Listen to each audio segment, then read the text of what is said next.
The new world, post-pandemic, is digitizing like never before.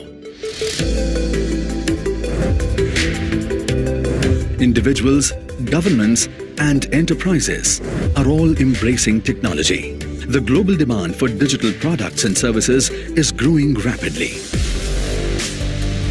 In India, 825 million people today are connected to the internet. Soon, through the world's biggest rural broadband connectivity program, BharatNet, and 5G launch, more than 1 billion people shall join the internet. The future trends to next-gen wireless like 5G, EV, digitization of economy, data center and cloud ecosystem, defense tech, aviation, space, renewable energy and power will all drive innovation and digital. Once upon a time, the hardware-driven performance drove tech. But today, design and innovation for the next generation of computing and communication performance are all important. In the coming years, growth in computing performance will come from semiconductor and electronics system design innovation. The present global chip shortage is an ongoing crisis in automobiles, graphic cards, video game consoles, computers, and other products that require semiconductors. India's tech expansion has included Semicon as a natural next step, and the Honorable Prime Minister Narendra Modi approved the comprehensive program to develop a sustainable semiconductor and display ecosystem in the country with an incentive outlay of $10 billion. India stands for scale and skill. India's exceptional talent pool makes for 20% of the world's semiconductor design engineers. Thousands of semiconductor chips are being designed every year by Indian engineers working for global design houses and startups. A high number of design patents are registered in India every year. The expansion has begun, and India's mission is to encourage and catalyze global and Indian innovators and drive the next 25 years of technology innovation and opportunity in semiconductors here in India. Semicon India 2022 intends to serve as the start of many conversations, discussions, and partnerships that will realize India's goal to be a leading and trusted semiconductor and tech partner to the world.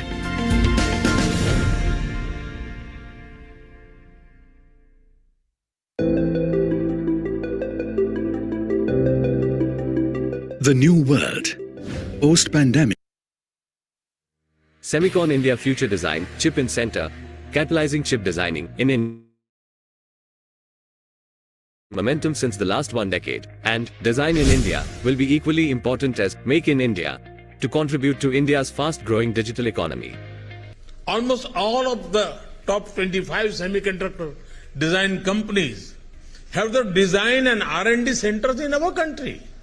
The global semiconductor market is anticipated to reach $820 billion by 2028. It is envisioned to transform India into a semiconductor hub, including semiconductor design. For us in India, the approach to catalyzing the semiconductor ecosystem, seeking out its growth, seeking out the expansion is a very, very calibrated strategic roadmap of growing the digital economy into a $1 trillion digital economy by 2025-26. Chip in Center is established at CDAC Bangalore as a first-of-its-kind initiative by Government of India, providing opportunities to startups, MSMEs and academia for semiconductor chip design. Chip in Center removes barriers to enter chip design for young entrepreneurs by offering facilities from design to fabrication support in multi-project wafer (MPW), by enabling access to SCL and overseas foundries. Chip in provides centralized EDA design tools and IPs, fab compliance checks, validation and integration of designs, enablement of packaging of fabricated chips, enablement of characterization and prototyping in a centralized manner, mentoring researchers and startups for chip design, virtual prototyping lab at IIT Calicut, facilitating remote access of high-end electronics, hardware, diagnostic equipment and FPGA boards and tools to startup and industry. Calling upon all the semiconductor professionals, from startups, industry and academia, to make India from chip taker to chip maker, and trigger future wave of semiconductor startups and unicorns, towards fulfilling India's aspiration to become a major player in the global semiconductor ecosystem. Semicon India Future Design, Chip in Center, catalyzing chip designing in India. The Indian semiconductor market has been gaining momentum since the last 1 decade, and design in India will be equally important as Make in India to contribute to India's fast-growing digital economy. Almost all of the top 25 semiconductor design companies have their design and R&D centers in our country. The global semiconductor market is anticipated to reach $820 billion by 2028. It is envisioned to transform India into a semiconductor hub, including semiconductor design. For us in India, the approach to catalyzing the semiconductor ecosystem, seeking out its growth, seeking out the expansion, is a very, very calibrated strategic roadmap of growing the digital economy into a $1 trillion digital economy by 2025-26. Chip in Center is established at CDAC Bangalore as a first-of-its-kind initiative by Government of India, providing opportunities to startups, MSMEs and academia for semiconductor chip design. Chip in Center removes barriers to enter chip design for young entrepreneurs by offering facilities from design to fabrication support in multi-project wafer (MPW), by enabling access to SCL and overseas foundries. Chip in provides centralized EDA design tools and IPs, fab compliance checks, validation and integration of designs, enablement of packaging of fabricated chips, enablement of characterization and prototyping in a centralized manner, mentoring researchers and startups for chip design, virtual prototyping lab at IIT Calicut, facilitating remote access of high-end electronics, hardware, diagnostic equipment and FPGA boards and tools to startup and industry. Calling upon all the semiconductor professionals, from startups, industry and academia, to make India from chip taker to chip maker, and trigger future wave of semiconductor startups and unicorns, towards fulfilling India's aspiration to become a major player in the global semiconductor ecosystem. Semicon India Future Design, Chip in Center, catalyzing chip designing in India. The Indian semiconductor The world is producing data at an unprecedented rate, faster than our ability to analyze and understand it. To move, store, and compute all of this data requires incredible processing power. From the blazing speeds of our devices to blazing trails within AI, Intel builds chips that are at the heart of nearly everything. Within every Intel chip manufacturing facility across the globe, innovators are pushing the limits of science and literally rearranging atoms to create groundbreaking technology. This strong silicon foundation is what gives each Intel chip limitless potential. At the heart of all modern electronics, the transistor is a tiny switch, 10,000 times smaller than a human hair, that controls the flow of electrons through a circuit. To build a processor, billions of transistors are packed into an area no larger than a fingernail. It's one of mankind's most complex feats, and a remarkable achievement that Intel has essentially doubled transistor density in every new generation of processors. The process begins when silicon-rich sand is melted and cooled, forming a solid, which is then sliced into wafers. Once inside an Intel fab, the raw wafers begin their long journey through an incredibly complex process. They're loaded into front-opening unified pods, or FOUPs, which travel hundreds of miles along Intel's automated superhighway, going from tool to tool, as processors are painstakingly built up on each wafer. The wafer first goes through a series of important steps, such as photolithography, ion implantation, and etching, that prepare it for the critical transistor formation process. Intel was the first to manufacture three-dimensional transistors called FinFETs. FinFET construction requires first building a channel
Hello.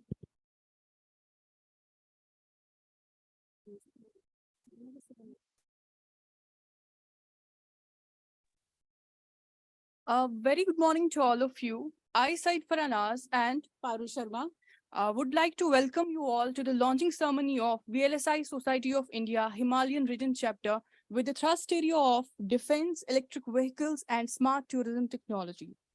First of all, we would like to invite Ms. Chitra Hariharan to come on the podium, who is the Engineering Strategy Head, Intel India and Secretary of VLSI Society of India.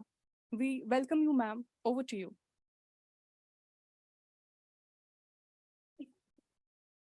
Good morning, everyone.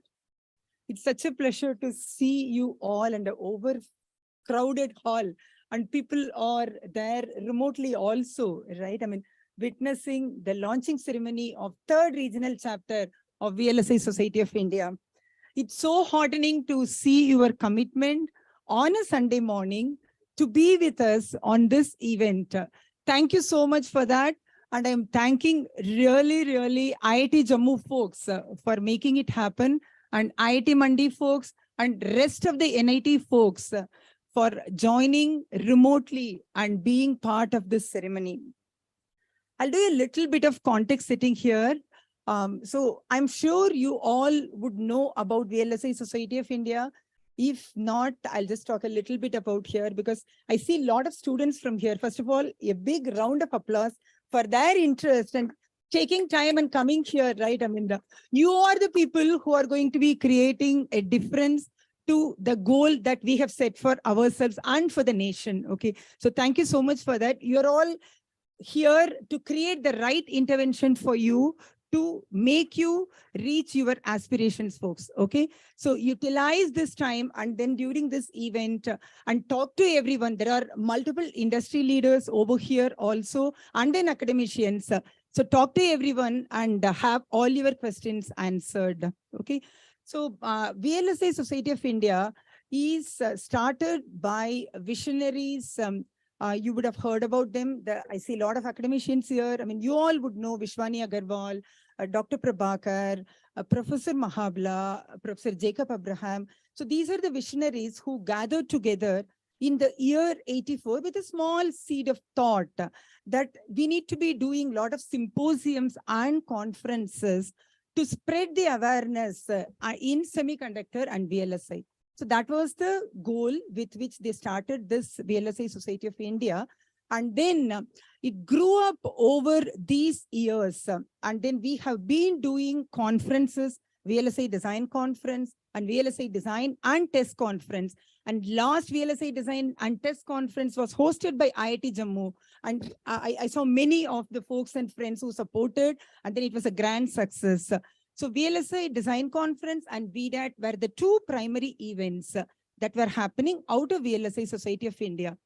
Given the thrust that we see by the government and by the entire nation in building the talent in semiconductor and VLSI, we thought it is the right thing to do the regional chapters and create the local momentum, right? I mean, local leaders coming together and then trying to create the momentum to take us to the next level. So that was the primary goal with which the regional chapters were started.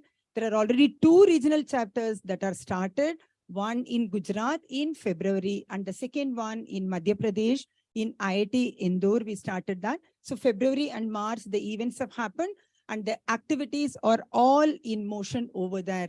So now over here, this region, this is the Himalayan regional chapter.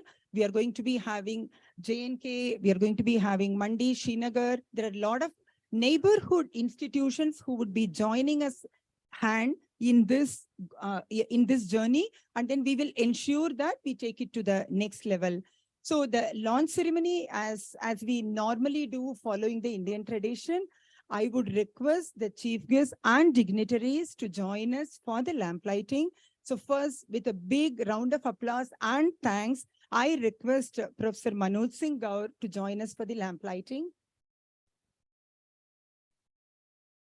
Dr. Satya Gupta, the President, VSI.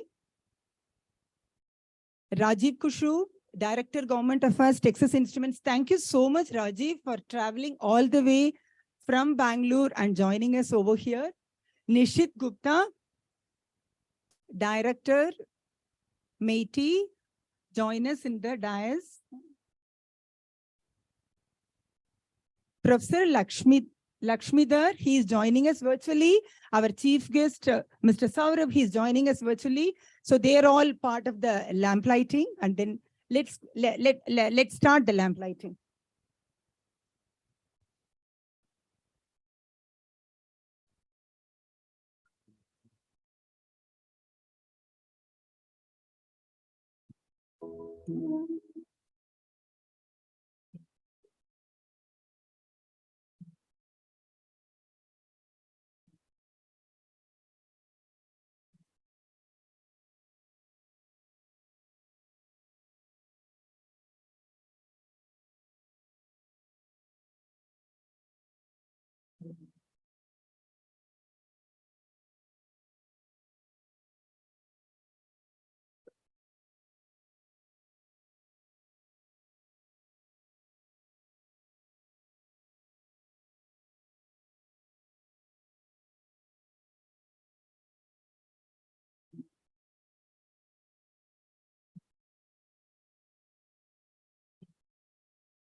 Thank you all.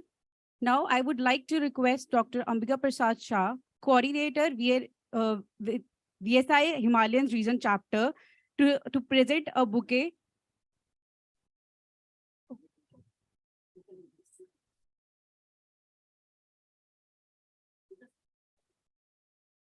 So I request our chief guest, our director, Manoj Singh Gaur, and Dr. Satya Gupta, Dr. Nishit Gupta to come on the podium, please. I would also like to invite Rajiv Khushu to come on the podium.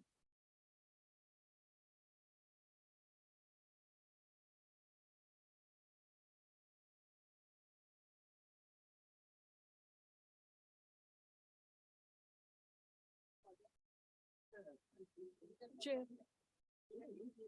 Are you? Chair.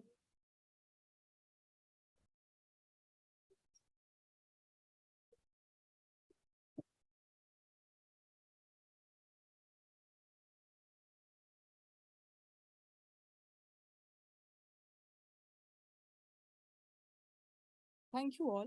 Now we would like to request Dr. Ambika Prasad Shah, Coordinator, VLSI Society of India, Himalayan Region Chapter, to present a bouquet as a token of welcome and respect to Professor Manoj Singh Gaur, Director, IIT Jammu.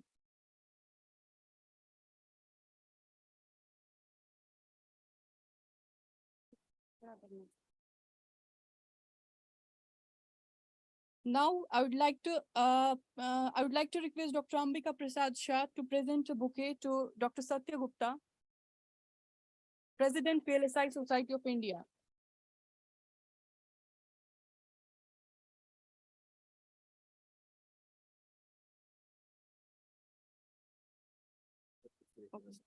Now I would like to request Professor Sureb sir to kindly present a bouquet as a token of love and respect to Nishit Gupta.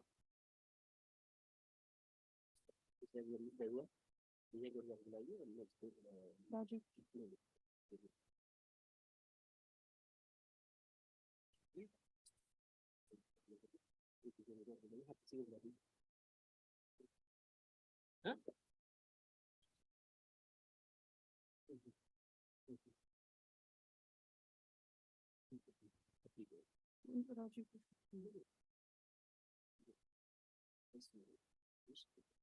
Okay, so now I would like to request Professor Rakesh Singhai to present a bouquet to Rajiv Khushu.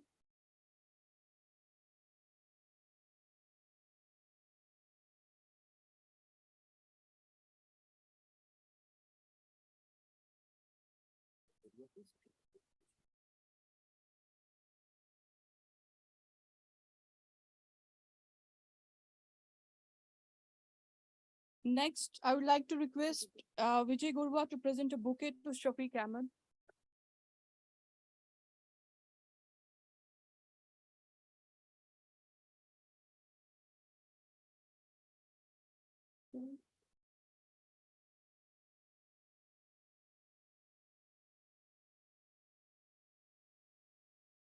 Thank you all.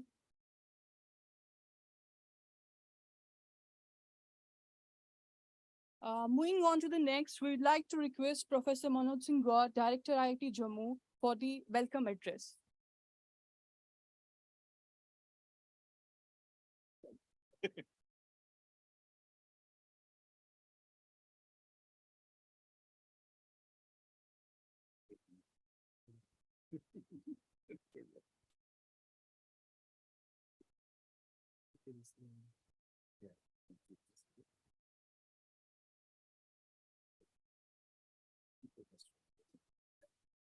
Can use this, right? Okay. Namaskar, good morning. Looking at the strength, in fact, on Sunday morning, it's very heartening. And before coming to this place, in fact, I was a bit worried. I did not come early, thinking that probably we'll have the crowd in place. But Ambika and his team has done a good job. And looks, VLSI, Satya Gupta, and the team is very popular in our campus as well. So it's very heartening to see, in fact, the VLSI Society of India putting a footprint, which will be now permanent of sort on our campus as a regional chapter, Himalayan regions chapter over here. She mentioned few names, Jacob Abraham, Adit Singh, and Vishwani.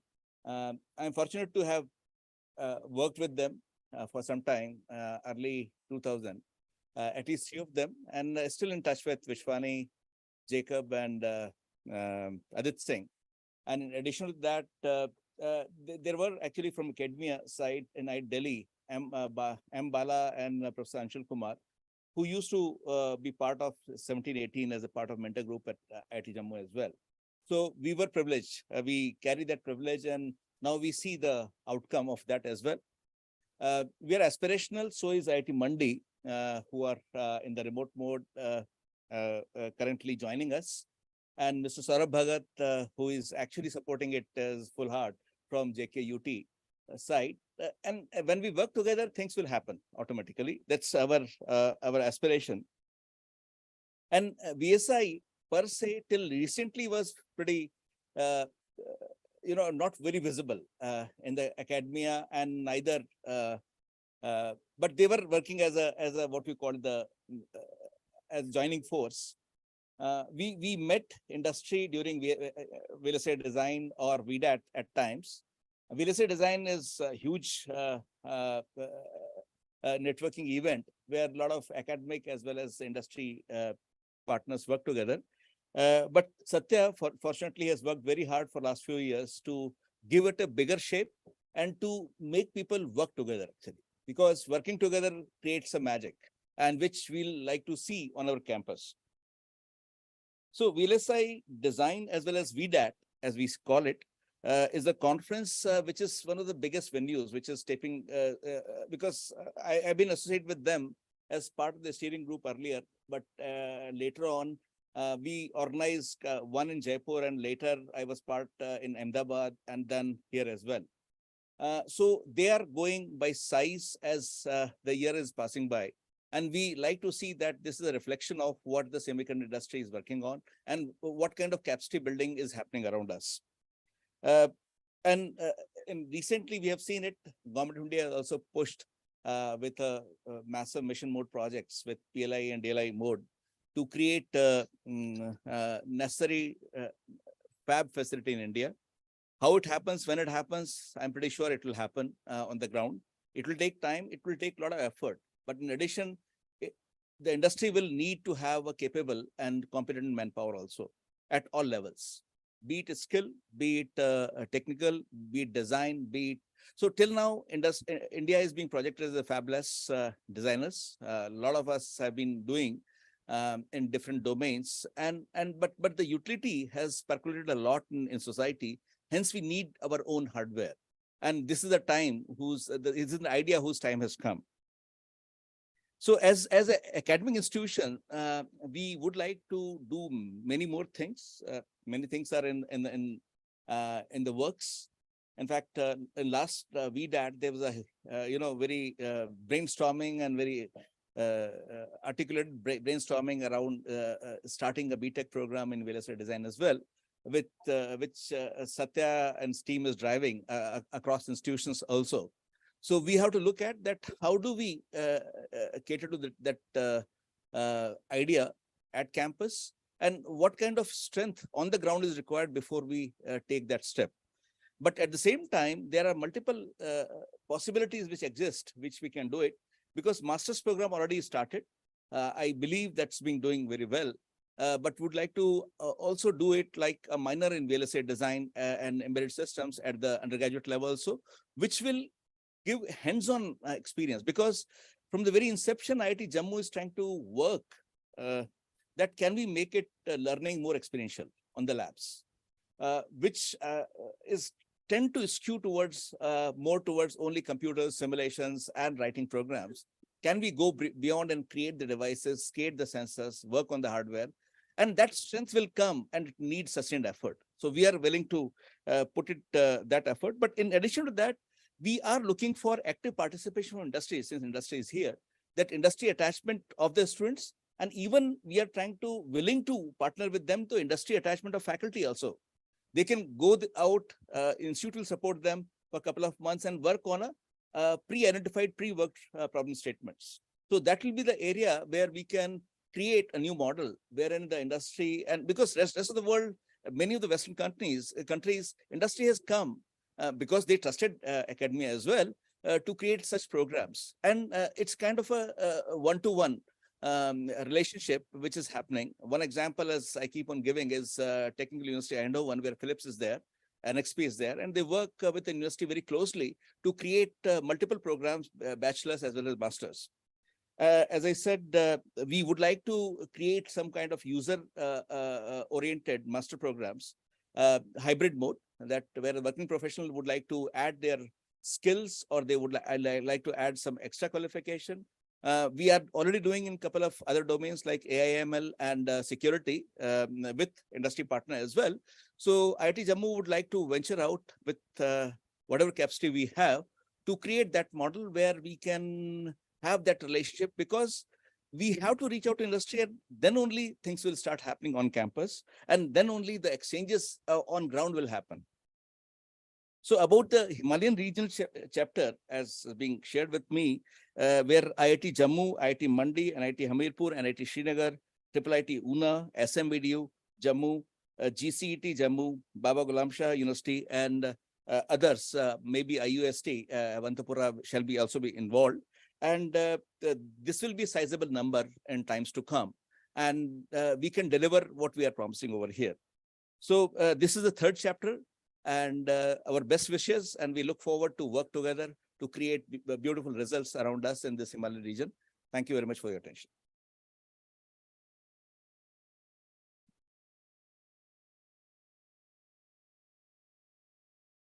Thank you so much, Professor, for such a warm welcome.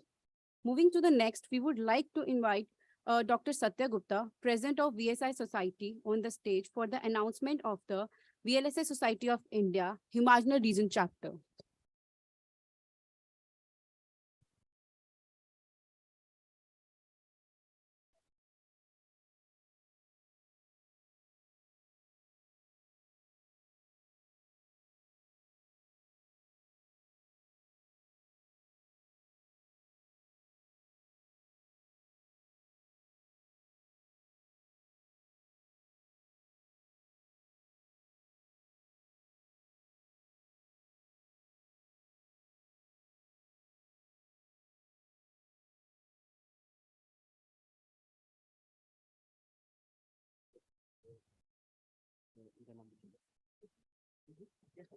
So we also recruit these people.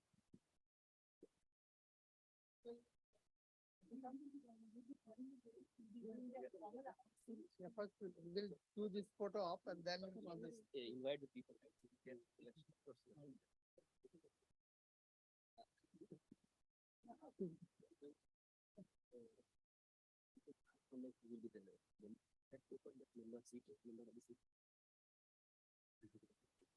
Everyone, it's my pleasure and honor to declare open the VLSI Himalayan region with a big round of applause.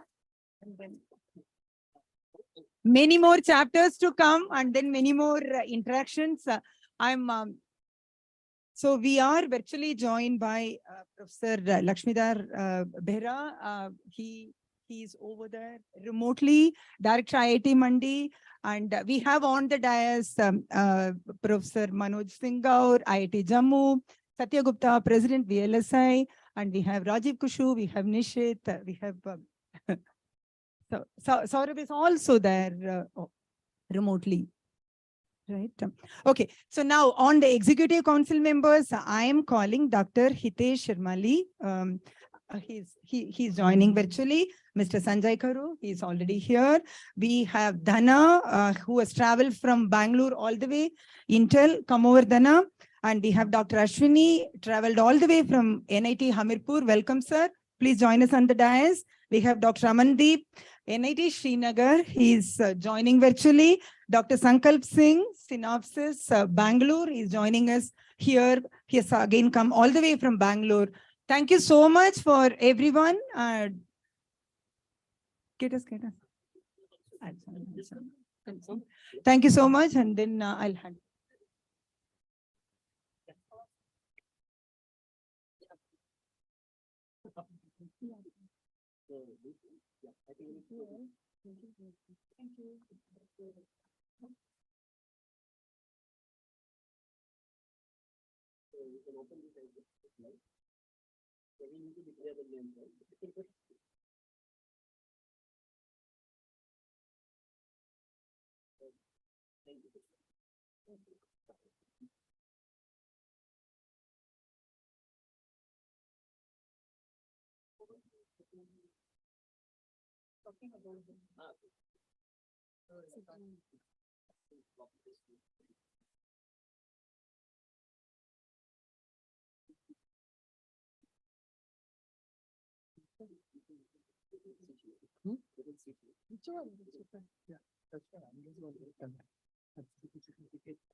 Thank you, Ambika and Chitra, for carrying on the ceremony. Ask the dignitaries to take their seat on the respective places so we can carry on with the rest of the program.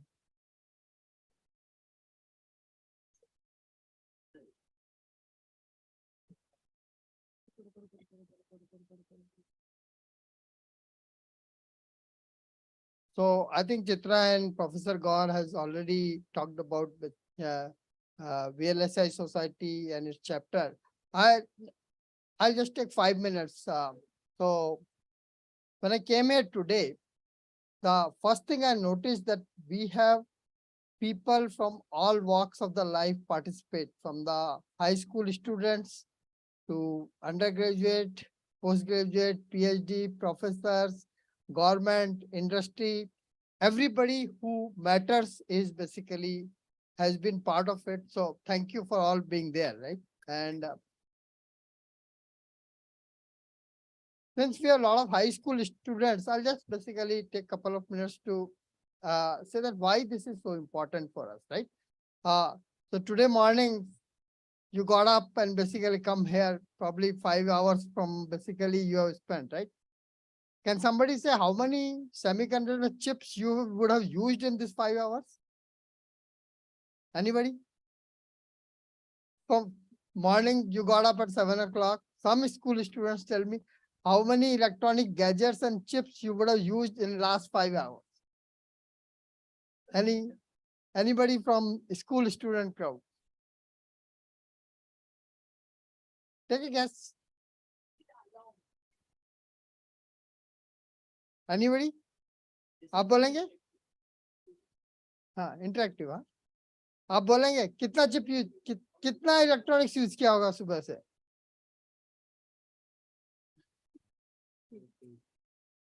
ठीक है. I think just to give a हाँ बोलिए. हाँ Mobile phone or Smart. so typically in these 5 hours, each one of us would have used at least 100 semiconductor chips in these 5 hours. And everything which we did would not be possible without basically these chips. So that's the importance of this technology, and it has become more and more important. Today you are using 100 chips. I think in next 10 years, you will be using 1,000 chips basically in every hour, whatever you do, right? So that's the importance of this technology. And India is also basically becoming very prominent in this area. So we have laid out few goals for VLSI Society of India, which is not purely technical. So I'll just lay it out, right? Today, most of the electronics products which we use, right? They are all global brands. You use Apple, you use Sony, you use Oppo, Vivo, OnePlus. All of these brands are basically global brands. Over last 2-3 decades, whatever electronics brands we had in India are slowly disappearing, right? And we are basically being, all of our functions are primarily done by the global brands. So India, almost 90+% of what electronics we use are from global brands. So the goal number 1, which we have set up for ourselves, is by 2030, we should have 25% of our electronics products which you use should be Indian products with Indian brands. And what it means in numbers, today we consume about $200 billion of electronics products today.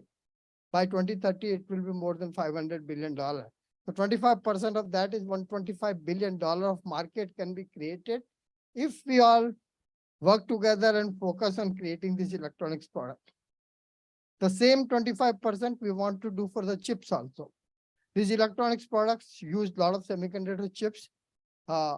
We design almost 20 to 30% of global chips, but we again design it for global companies, right? So we want to make 25% of these products which we consume in India as a semiconductor chips coming from Indian designers and Indian companies and Indian chips. That's the goal number 2, right? I think Professor Gaur talked about the BTECs. Last 20-30 years, we have been teaching VLSI and semiconductor technology either at the master's or PhD level. But looking at the need in India and globally, we want to basically promote this education very much from the high school to undergraduate, that level. So towards that goal, we want to start BTech program in VLSI design in 100 colleges in next 5 years. So that's the goal number 3. Goal number 4 is that we want to have 1,000 semiconductor startups, fabless startup, what we call, what Garsab also mentioned. In India, practically every district of India should have at least one fabless startup so that it becomes inclusive. We cannot achieve this goal by just focusing on Bangalore and Hyderabad. Every part of the country has to take the part of it. So these 4 are the big goals we want to take. And for that, we want to create awareness at the high school level, what we are doing today, so that when you are making your career choice, right, you should also think that, yes, you can write code, but can you create chips also, right? So when you are thinking what branch you are taking, look at basically electronics and VLSI as a career, because the kind of the technologies and type the products you will create is very exciting. Second, it's very lucrative also. So when some parents are here, when you look for your kids, what package you are going to get, right? I think you get much better packages in VLSI design and electronics. So creating that awareness, India has more than 300 companies in VLSI design today and probably 500 in electronics, right? So opportunity is very big for all of us to participate at our whatever level, high school, undergraduate, postgraduate, researchers, industry. government. I think there has not been much of the activity in this area in northern Himalayan region. So I think the opportunity is very big. Sanjay is there, Saurabh is there. I think we can take this opportunity and grow not only just the talent, but also the industry in this area in the Himalayan region. So thank you so much for coming, and we'll continue with the rest of it.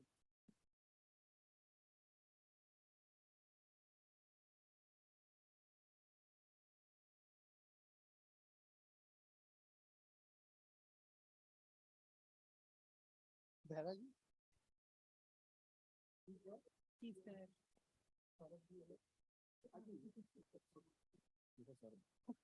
Thank you, sir, for such an interactive session. Now for the inaugural address, we request our chief guest, Mr. Saurabh Bhagat, Senior IAS Officer of UT Cadre, who has joined us virtually to say a few words about the event.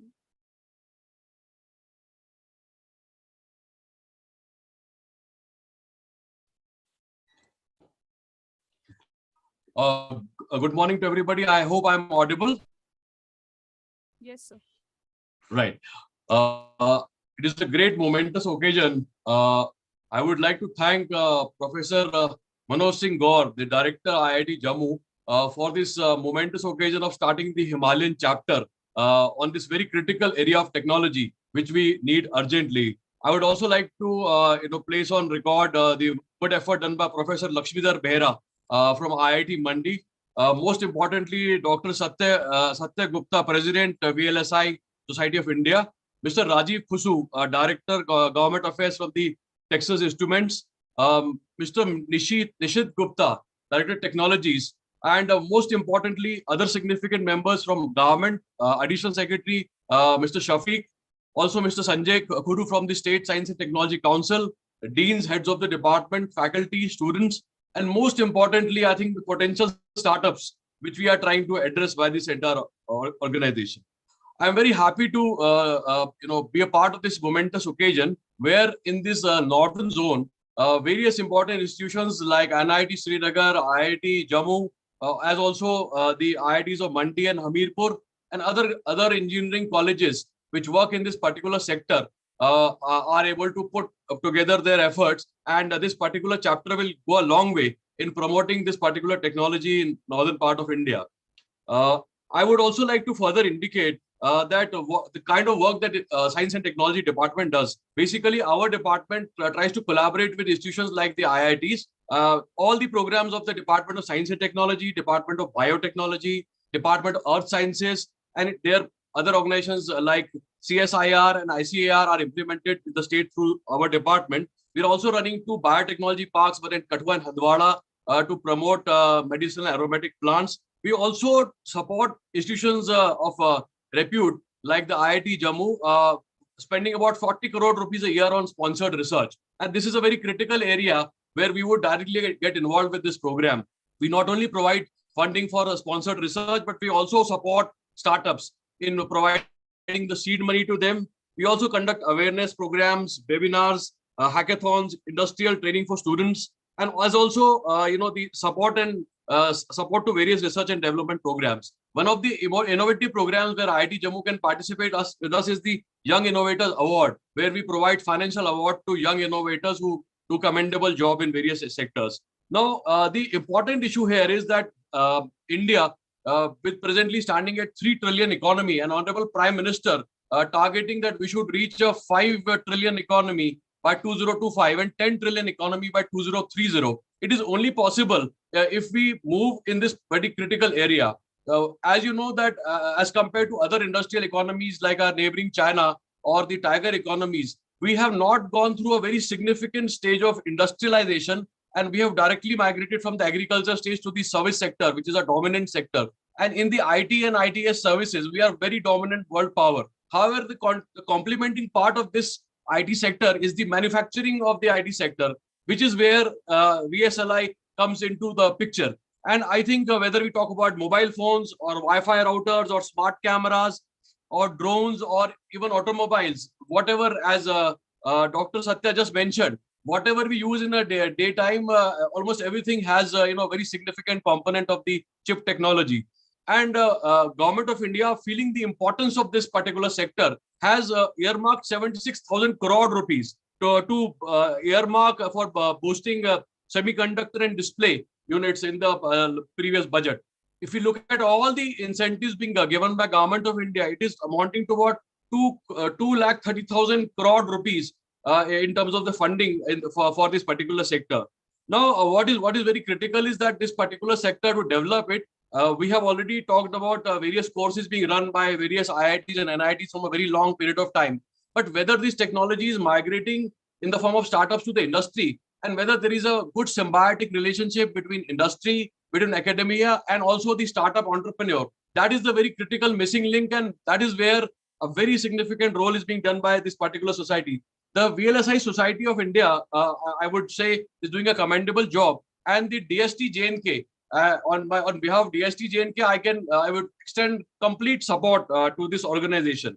I would also like to mention here that this particular technology, when we talk about semiconductors, that there are two aspects of semiconductors. One is the design part and the manufacturing part of semiconductors. So in both the aspects, we need to work and put in the research. Now, we know that we have organizations like the Bharat Electronics Limited, or Semiconductors Complex, or the Indian Telephones industry, or so many other parallel industries which are developing. But however, as already mentioned by Dr. Satya, the global dominance and the dominance of global brand is a disturbing trend, and therefore most of the manufacturing which is happening in India, either we are assembling these components which are coming from Taiwan or from China, or we are only participating in a minor fraction in terms of these products. So what is required is definitely the 3 or 4 targets that Dr. Satya reiterated from Government of India, that is 25% share that we should have in the semiconductor industry by 2030,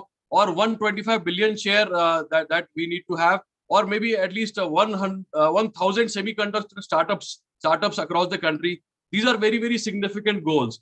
Now, why do we require this particular technology? This is only for students and for the media here.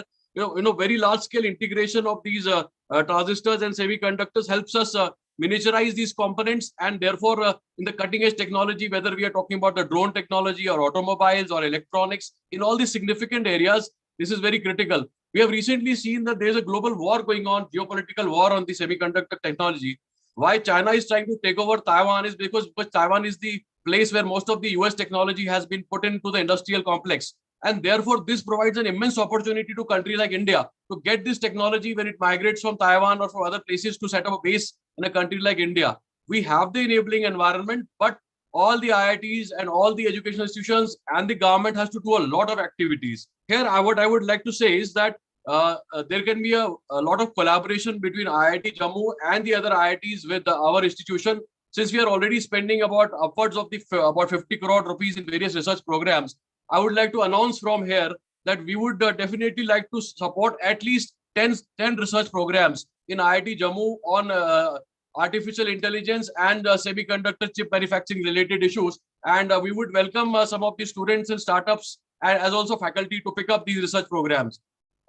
Another aspect on which I am working is the renewable energy technology. And as you know, Jammu is a solar city, and we are implementing a total 3,000 crore rupee project in Jammu for implementing 300 megawatts rooftop solar technology. And unfortunately, we are not finding technical people to provide solutions to big problems here. And I would encourage IIT Jammu to please come forward and use this great business opportunity, not only for providing scientific solutions, but also a very good business opportunity. Why should every IITian try to look for a job in an MNC? Why not create your own MNC? Why not create your own startup? And with such a massive opportunity available in PM Kusum, which are agricultural pumps, where we are spending around 600 crores in this current year, and Jammu Smart City, where we are spending 3,000 crore rupees in solar rooftop. So all the control systems, maintenance of these entire products, very good startups can be bought by the IITians who are passing out from this particular faculty. Also, why don't we make IIT Jammu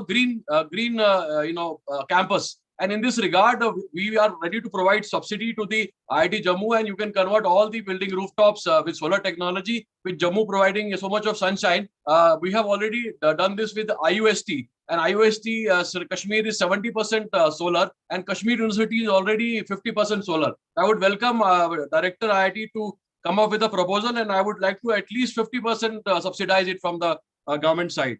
So with these two important proposals for IIT Jammu, I would also like to say that the other projects of National Innovation Council, where young students are asked to come up with innovative ideas, and the best of them are sent to Japan. About 20,000 of them are sent to Japan for future research. That should also have at least some smart children from J&K. So on behalf of the Science and Technology Department, I commend the efforts done by Director IIT Jammu, as also our colleague Mr. Manoj Gaur, also Mr. Lakshmidhar Behra, and most importantly, Mr. Satya Gupta, Mr. Rajiv Kushu, and Mr. Nishit Gupta for putting together this commendable effort. It's a very good start. I wish the best of luck. Just like they say, from a tiny acorn, the mighty oak tree grows. So let us pray that this initiative grows, and it grows into such a big initiative that we have several out of these 1,000 startups. Let Jammu Kashmir produce at least 40 to 50 good startups, and the Department of Science and Technology, as also our we get blessing from the Honorable LG and the higher administration of the state. We would try to support and fund and provide seed capital to these startups. So with that, I would like to close my address.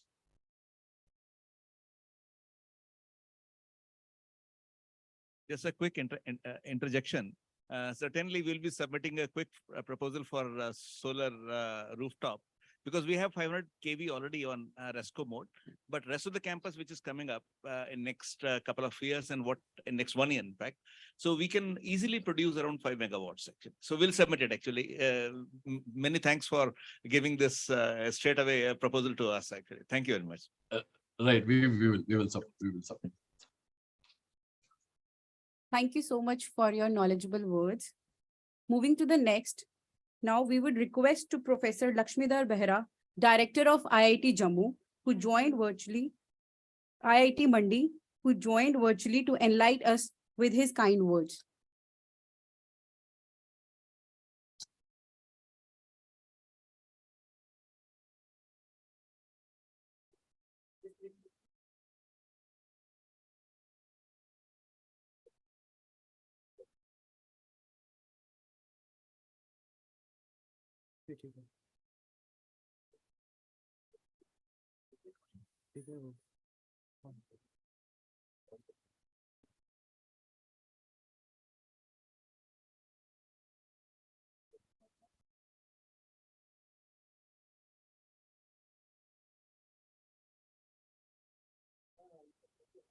वहां से नहीं होगा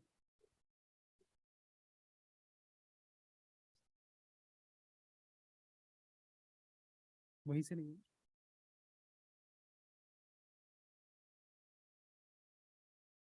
sir, you are not audible.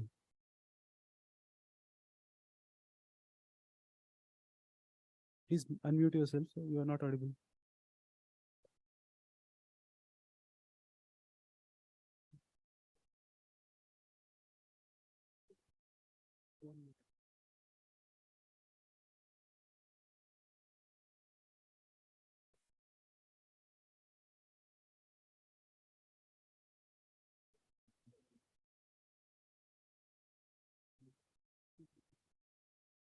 वहीं से वहीं से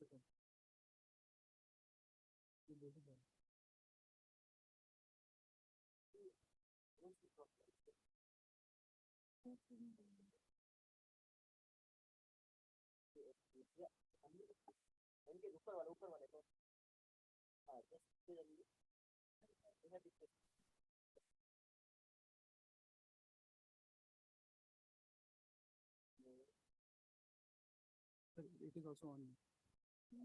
It's unmuted. Yeah.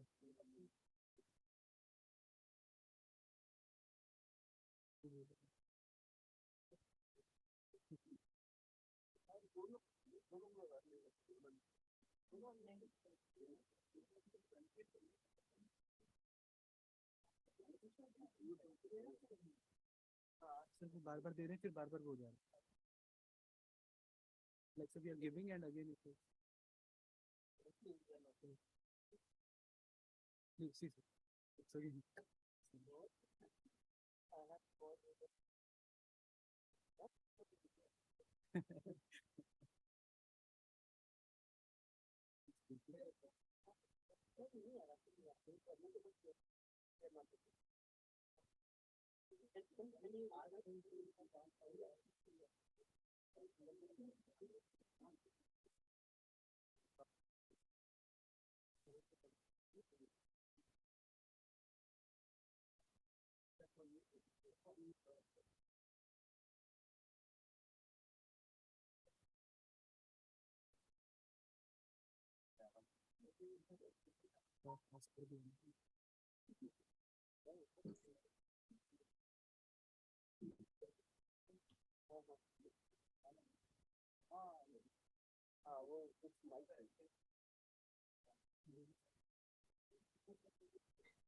Yes, yes.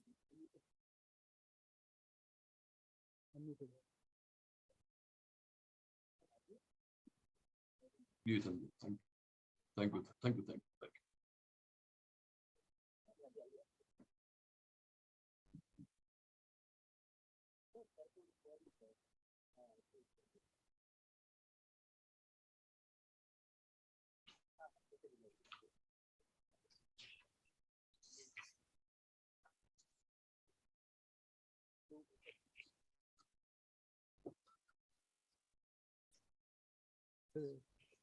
They left there again joining, I think.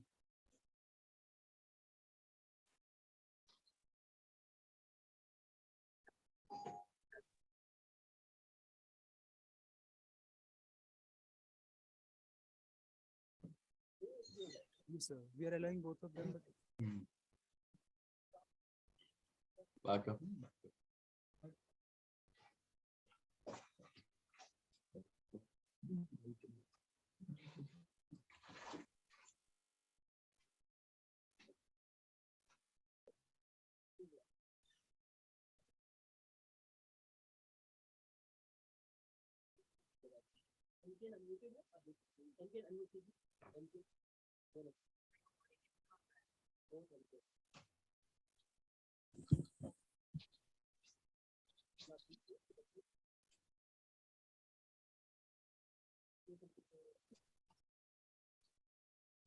Hello.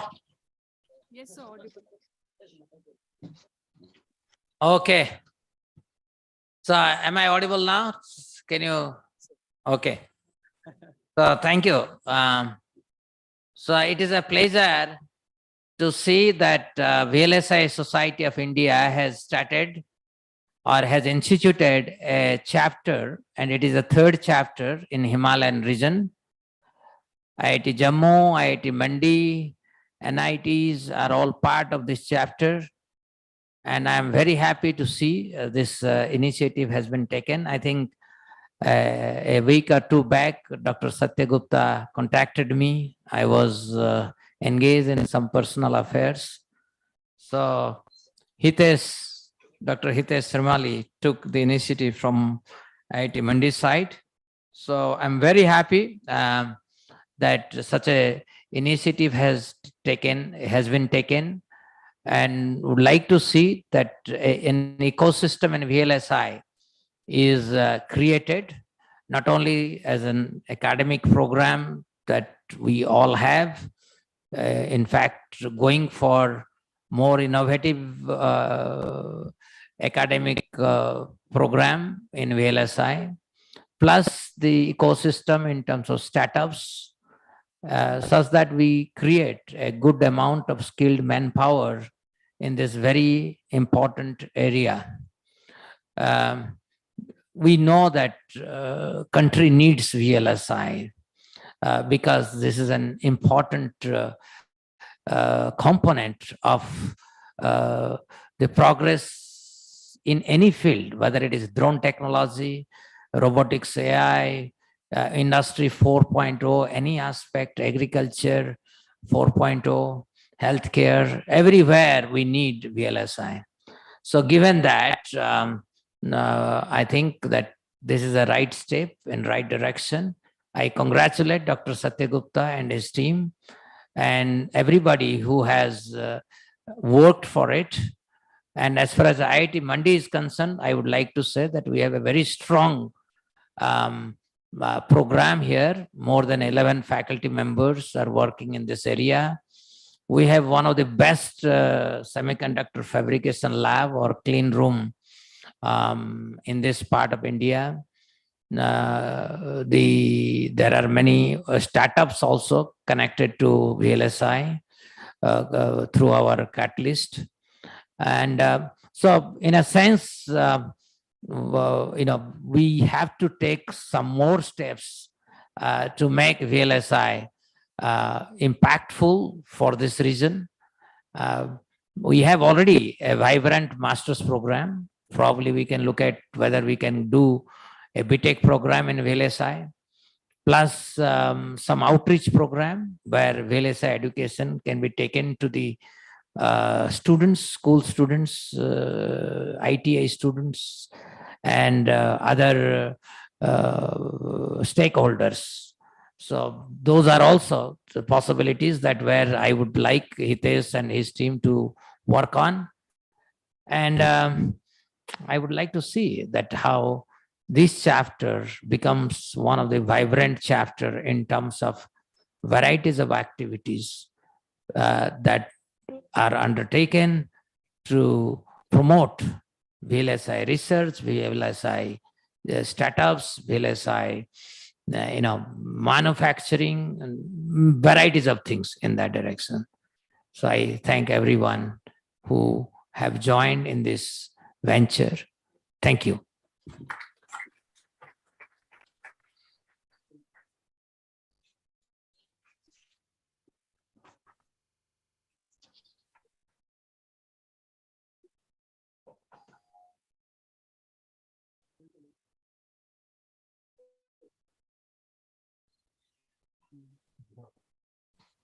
He is not there.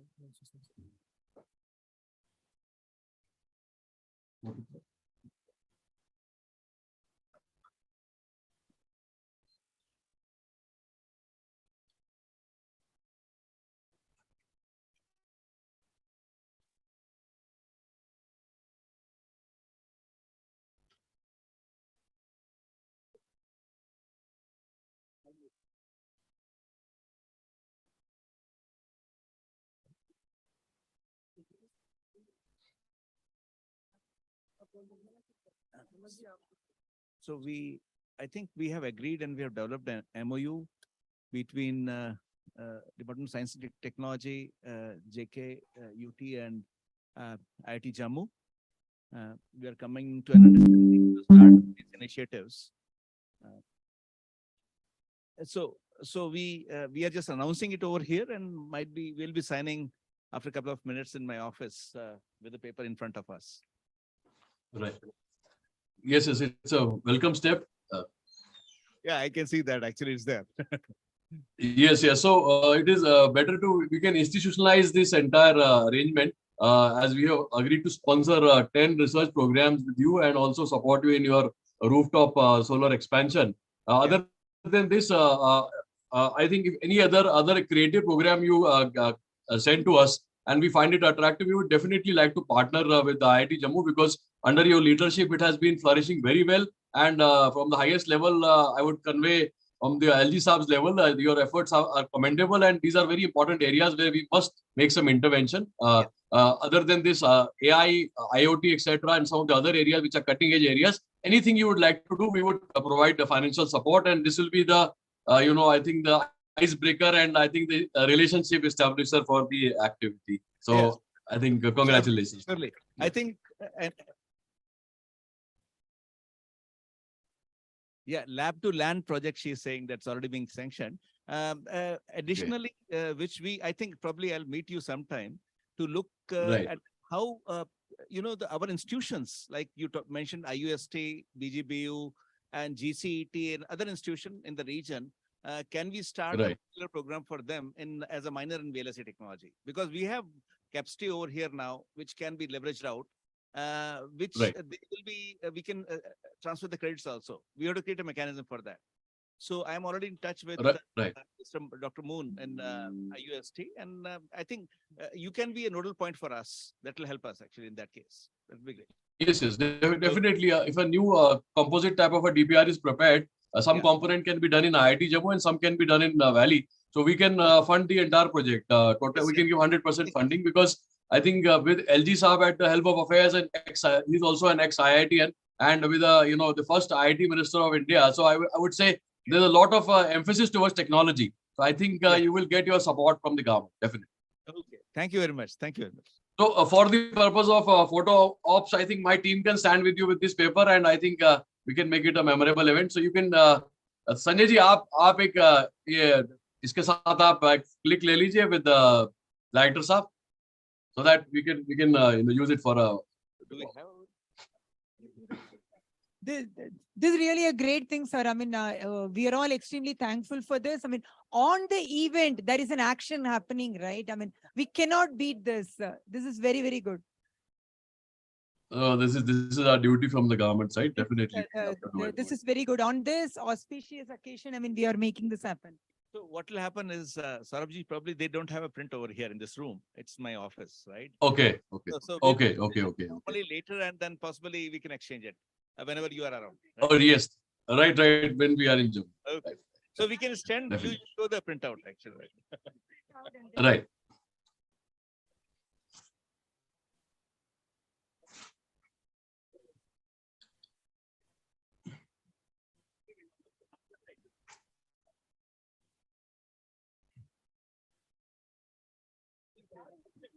Okay.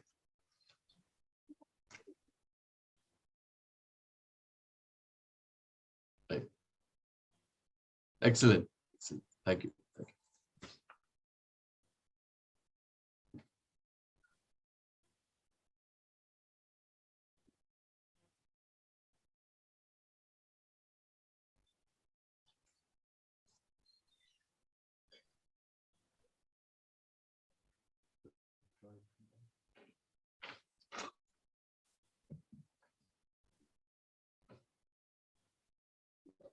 Secretary sir, please ask. You got him, right? Yeah. So he's available. You can ask any of your queries and basically any of the ideas you want to share with Secretary sir. So anybody wants to Anyone have any questions? Like how the GST is going to move ahead?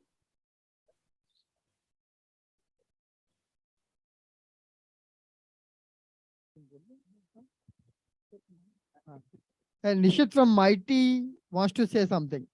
Sir, thank you. Right. Support, Please. sir. This is very good news. So I will separately discuss with the director, sir, that how Mighty can also collaborate with this initiative that you have just announced, sir.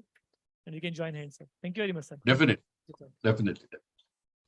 One thing, I think you mentioned something about 600 crore rupees for motors, right? Kusum motors or something you mentioned? Yes, sir. Yes, this is regarding Pradhan Mantri Krishi Vikas Yojana, where basically we are putting solarized pumps across the country, and the target for J&K only this year is 20,000 watt pumps. It translates in megawatt terms in about 50 megawatt, and in terms of the physical spread, it is across the length and breadth of the state. So the subsidy level is very high. It is 80% subsidy by government. So if a farmer puts in a 5 lakh rupee pump, he gets 4 lakh rupees from the government, and his share also comes from the bank.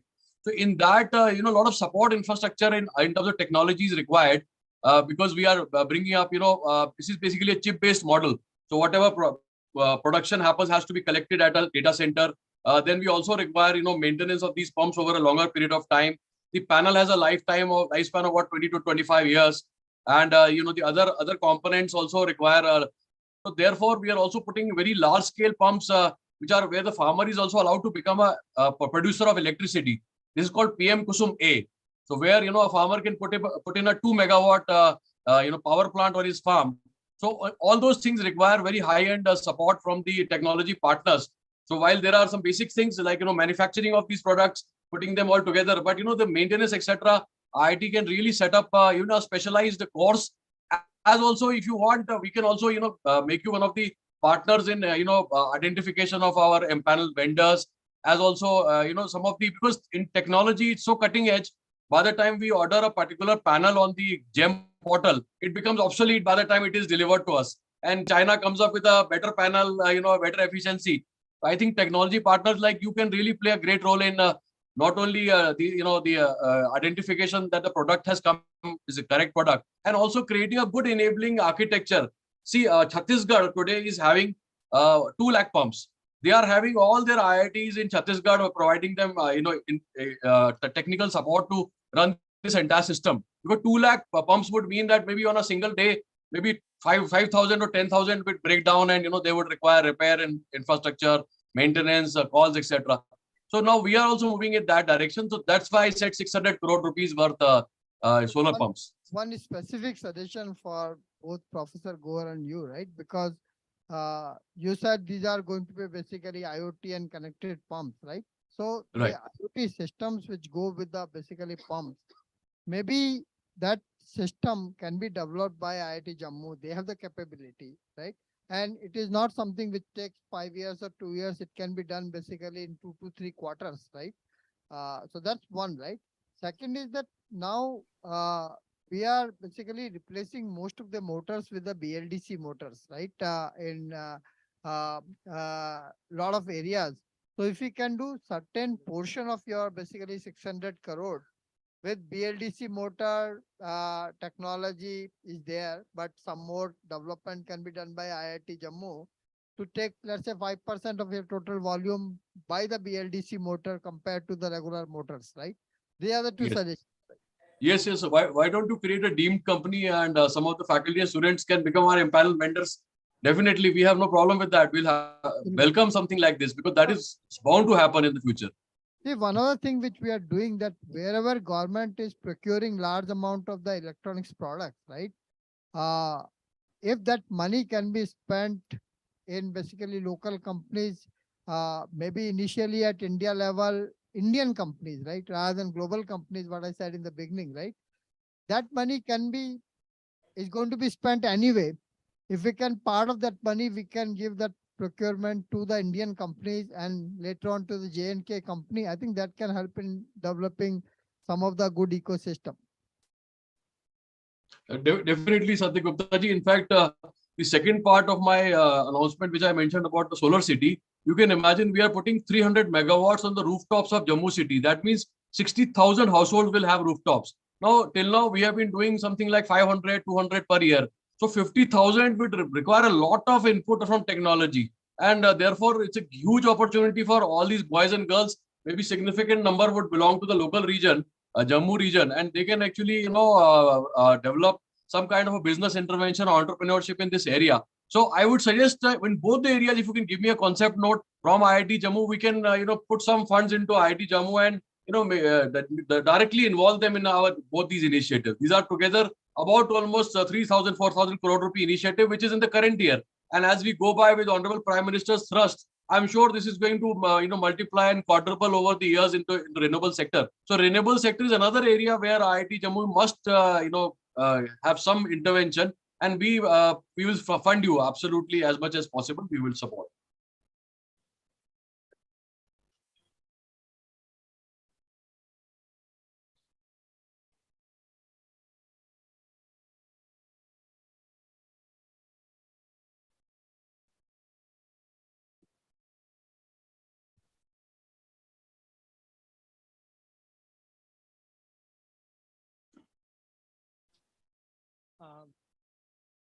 Good afternoon, sir.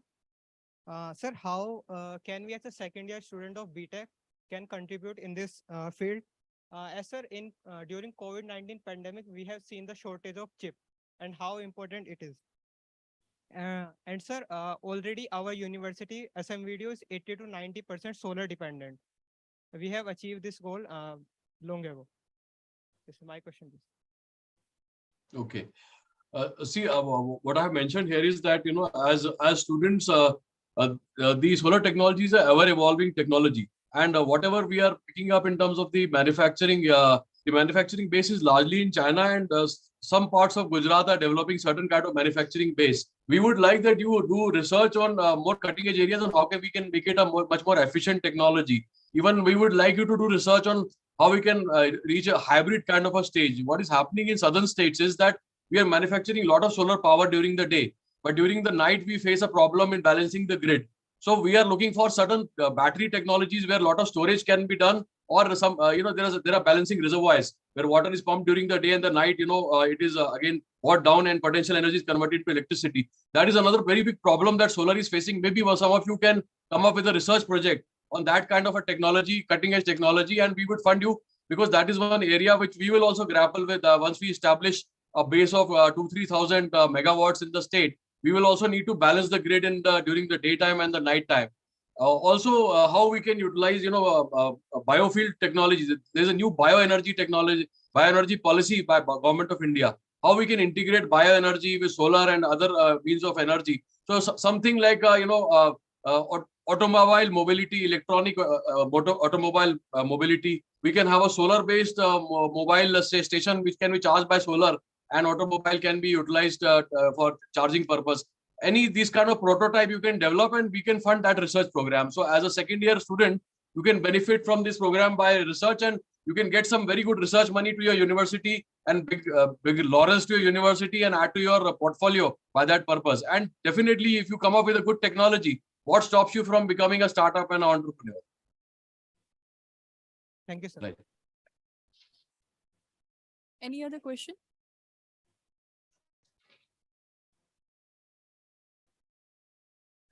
Very good morning, sir. So talking about the participation in VLSI-based industries, you mentioned about the certain funds being allocated to IIT Jammu. So my question is that is this fund specifically allocated to IIT Jammu or to the other institutes participating in the Himalayan region chapter as well? Okay. Actually, my scope of work is Union Directory of J&K. So we provide around 50-60 crore rupees to various technology-based institutes, including, if you talk about Jammu region, Baba Ghulam Shah Badshah, Kashmir University, Central University, Cluster University, Vaishno Devi Shrine Board, your institution. And in Kashmir Valley, we talk about IUST, Central Cluster, and other universities. So basically NIIT, etc. So our scope is largely in the Jammu region. But if there's a collaborative research, see, science is never watertight or airtight compartment. There is always interdepartmental research, inter-university support and collaboration. So if any of the chapter members collaborate, we would be happy to fund them also, because we cannot put science in a airtight compartment and we cannot give boundaries to science. So you collaborate not only with other IITs or other parts of the chapter, but even if you collaborate with somebody international also, we would welcome, as long as the research itself is scientifically good and worth the funding. Thank you, sir. Right.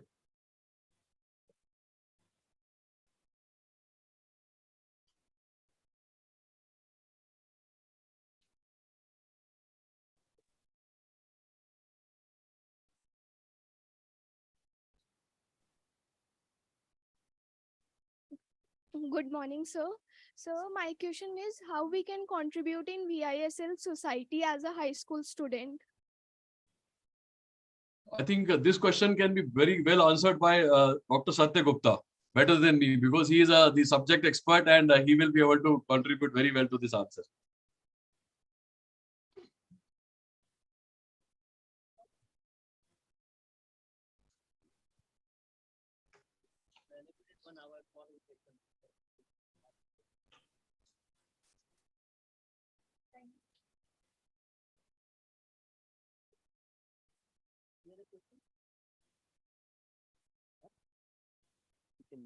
Thank you, sir. Thank you so much for these opportunities, proposals, and project ideas. Now we have some keynote talks starting from Rajiv Khushu, who is Director Government Affairs Texas Instruments. Over to you, sir.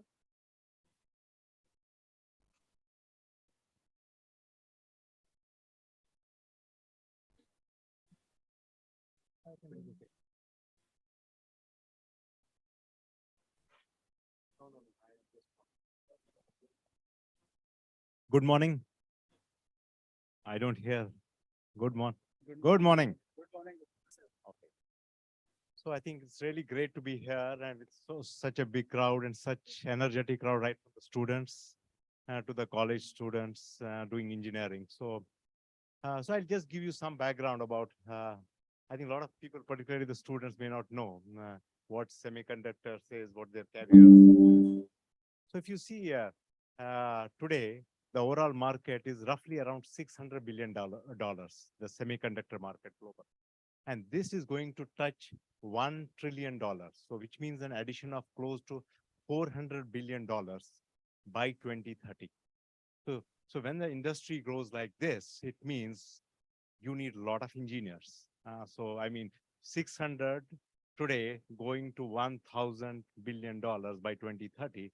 That means we need a lot of engineers. And the biggest thing, what is happening globally, countries, European countries, even US, they are shying away from science and technology. I think in India, we have the reverse. I think we have people going towards science and technology. So it gives us tremendous opportunity. See, today, if you see a semiconductor design, I think you would have heard in the video as well. 20% of the global semiconductor design happens in the country. And most of it may be in Bangalore, Hyderabad, or Delhi to a certain extent. So this 20% can easily reach 30% by 2030. So you can imagine the kind of jobs semiconductor design offers. I think today, companies including TI, we are struggling to find the right people. And there are various reasons for that, because many engineers, they take up electrical engineering to start, and by the time they reach 6th semester, they feel, let's take the path of least resistance, because electrical engineering is not as simple as IT. And so people gravitate towards IT, pick up a job in Infosys of this world, Accentures of this world, and other companies, nothing against that. But then the fact is, you have, I think Satya mentioned about it, you have much more lucrative jobs in semiconductor design. If you take a scale, at least in 5-year to 10-year engineer in semiconductor design will be earning at least 75% more than a software engineer. But this information is not known to many people, because people get lured by names which are more. And I think it all started with Y2K moment way back in 90s when people moved towards IT. But I can tell you today is the Y2K moment for semiconductor design and electronics design. I think these two go hand in hand, because if you see, whenever the semiconductor TAM grows, you will have electronic product TAM going up. I think Satya mentioned about today, we are around 200 billion of semiconductor equipments which we consume as a nation. And this will grow to $500 to $600 billion. If you drill it down deeper, today, the semiconductor consumption in the country is roughly $27 billion. So $27 billion out of $600 billion. $600 billion is a global, and we do $27 billion. And in this $27 billion, only $2.7 billion worth of semiconductor is consumed, which means basically we make products where only 2.7 billion of semiconductors is getting consumed. So there's a huge opportunity. So just imagine this $27 billion will go to $64 billion by 2026 and reach $100 billion. So we don't have people. The country does not have people who can fill that gap. So what it means that we will have to again go and buy equipments. We can have to buy all those equipments from China and neighboring countries. So I think that cannot take us anywhere. I think if we go in the same pace, I think our electronic imports bill will soon actually be more than the oil what we consume. So I think my request to everybody is, do not get gravitated to other fields. I think electronics is the field. And as I said, it's the Y2K moment. I think we should, and it is much more lucrative. I mean, you get more money. The CTC, as I said, in 5 to 10 years, you probably will be earning 100% more than an IT engineer.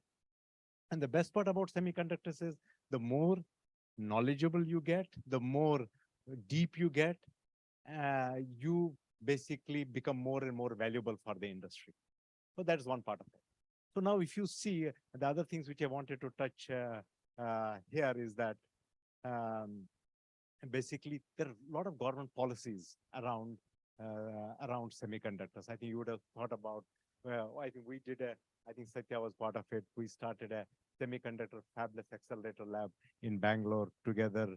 I think he was one of the founding members, apart from any other, from Indian Electronics and Semiconductor Association. I think they are doing a pretty good job, but then it is still a very small, you can say, raindrop in the whole ocean. I think as Satya mentioned, the goal he has taken up for the countries have 1,000 fabless semiconductor companies by 2030. I think it is possible, and I think the world needs it. I think on one side, I think the government of India is also talking about that we don't only have to focus about India. I think the whole nation, the whole world is basically the same. The earth is same. So I think what we need to do as a country is start producing more and more VLSI engineers, more and more electronics engineers, so that we not only cater to the requirements of the country, we also cater to the requirements of the whole world.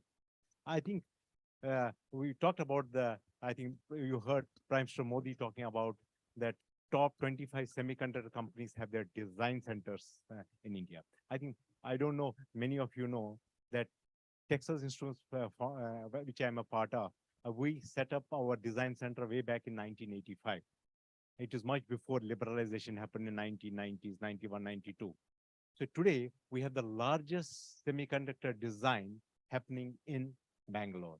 And one thing which I wanted to tell you is that it's not only cost arbitrage. It's not that it is cheaper to design here. The people who are here in Bangalore, they actually get the same salary what our engineers, Texas Instrument engineers, gets in US. So you can imagine the kind of impact it has. And not only about TI. I think you pick up other 25 semiconductor companies, most of them have their largest development centers today in Bangalore. And now, this is not here. This does not stop here. I think most of these in next 4 to 5 years are going to double, which means that whatever design engineers we have today, by 2030, I think all of them would have doubled. And as I said previously, there's no country in the world other than India which can actually fill that gap. So as I said, I think I would really encourage all of you to see VLSI and electronics design as both of them go side by side. When you design products, when you have local products, and local is very, very important. See, it's good that multinational companies like ourselves are doing a great job here. We are adding to the bottom line, bottom line of the of TI. I think, but at the same time, what is important that local companies, local brands, I think enough of Apples and Vivos and of this world. We need to have a local brand. I think Satya, as you know, has been doing a great job in promoting the local brands. I think he's part of one of such initiatives which he's doing with some of his friends. And I'm sure in next few years, you will see many brands coming out of India, which will basically, today, none of us will be holding a Indian cell phone. But I think now talking about the other thing, I think we talked about the solar pumps and other things. I think there's a lot of momentum in that. I think there are many companies who are working on the BLDC stuff. For example, most of the fans now, not most of the fans, substantial portion of the fans are now moving from an induction motor to BLDC motors. And one of the companies which was based out of IIT Mumbai called Atomberg is doing a fantastic job. It started almost 10, 15 years. I was one of the sales guy who promoted. So I went to the engineers, started working with them as TI. I think today they are the best, not only in India, best in the world. The kind of power consumption, it has gone from 75 watts to 20 watts. So this is what innovation does. So you can see the amount of power reduction it is bringing, and at the same time, the amount of modernization which is happening at the home. I think there are a lot of opportunity. I think there are many, you talked about the solar pumps. The solar pump is a big area where huge country is going to kind of move towards. Like, for example, we need solar pumps, we need solar electricity. I think we talked about the solar rooftop program. I think solar rooftop is an excellent opportunity, is an industrial product where you can basically take power from the sun, and then basically charge the batteries and then either supply it back to the grid, as well as an opportunity to light your homes and the requirements during the day from that. So in short, what I want to say is there's a huge opportunity for electronics engineers, and then I would request all of you to look this very seriously. Don't get gravitated towards other areas. I think, and if you want to talk about, it's not only about electronics engineers. So for example, when you talk about semiconductor fabs, there are a lot of equipments into it, which means there are companies like Lam Research, companies like Applied Materials, who have their big development centers. Many of them have more than 70% of the design happening in the country. Although we don't have our own equipment, but then we are producing those equipments in the country. And what kind of engineers do they take, these companies? They take chemical engineers, they take mechanical engineers. If you teach semiconductor manufacturing supply chain, typical fab generally takes around 30 to 40 gases and materials. And so this is roughly around $200 billion of opportunity for the whole world. India does not produce anything. It's a complete greenfield opportunity for us. We, as part of this, we have been talking to many places. So I was recently last week in Gujarat, and then they have a huge, vibrant chemicals industry. So can there be a possibility of these chemicals be produced for global fabs as well as for India fabs? So we have many of these chemicals which are produced in the country, but they go into different areas. They go into paint industry, they go into pharma industry. So can government of India, and we're working with the ministry, and then there are some SOPs which have been given to those companies as well. So they can upskill and start producing those chemicals and gases which can go straight away into these fabs. So there are huge opportunities. So not only electronics engineers, even for other streams, there's a big opportunity for us to basically go on this mission of semiconductors, and we have a huge opportunity for all of you. Thank you very much. I would now basically request if there's questions, and I'm ready to basically answer, or if you want to have it later, and leave it to Chitra. I just want to make one comment. Rajiv is from this region. We just got him to the podium to show him as your inspiration folks, and that's why we got him here. He's from this region. So you all have an opportunity to be here and then address and then talk and then be the force to create the required change, folks.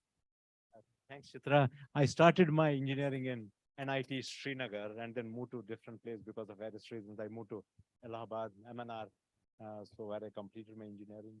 So this place is very close to me because I spent substantial amount of my childhood in the region. Thank you. If you have any questions, I'll be free. I'll really be happy to answer that.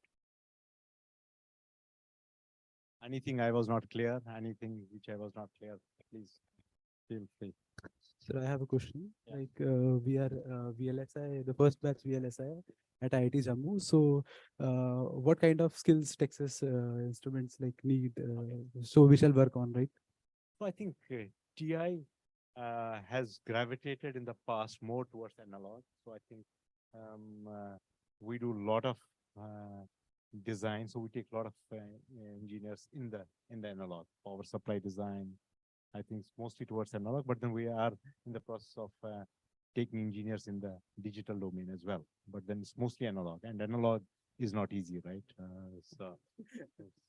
But then one important thing is if you guys develop your skills in analog, I think you are the best in the whole world. I mean, in terms of not only from the package perspective, I think today a lot of people focus on package. That's why I keep on repeating the package. I think the analog engineers in India and in the whole world are the best. They get the best pay. There are people in our company who get at least 2 to 3 crores being an analog design engineers per annum. So you can imagine the kind of importance the analog engineers gives. So I think the starting salary also starts around 15 to 16 lakhs to that is only the I think we have revised it soon to I think 18 to 19 I think, and that too is not the best in the semiconductor. So you can imagine an IT engineer versus electronics engineers I think many of them offer 18 to 20 lakhs today.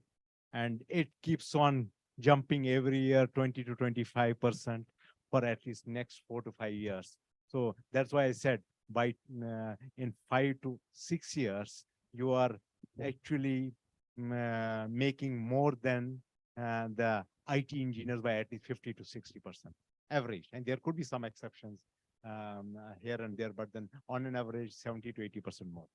Yes, At the end of 5 years. Yes, sir. We accept the salary. We are looking forward for Texas to join us. Okay. Okay.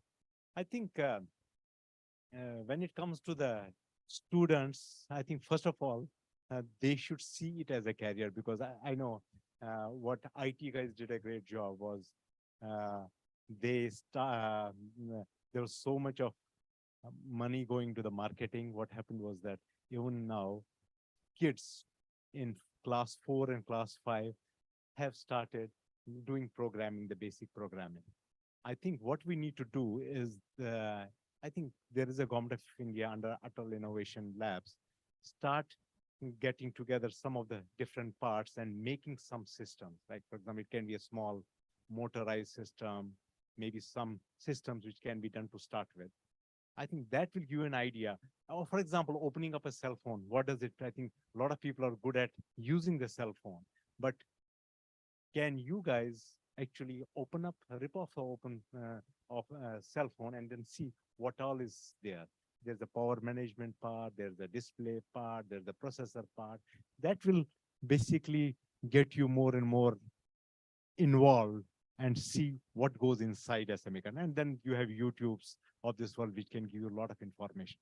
So I think probably you need to spend some time understanding the electronic equipment from inside, not only from outside. I think outside everyone is good.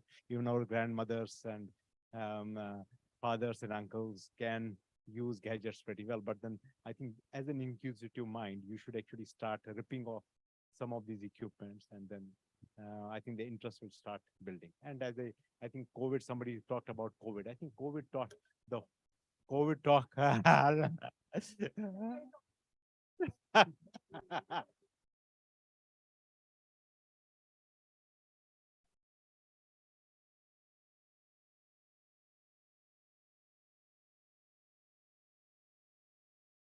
I think it's awesome. I think the kind of opportunities in semiconductors and electronics is awesome. It is difficult, I don't deny that. And I keep hearing, including at my home, when I was trying to convince my son to get into electronics, I think they said return of investment on IT is much faster compared to an electronics. Electronics, you have to keep reading, building the skills, but then finally you become more valuable when you spend more time. There's no gain if you don't have pain. So no pain, no gain is everywhere. So I think you need to really spend more time here, and that's where the returns will be much better. Thank you. Any more questions? Okay, we can do that. Thank you.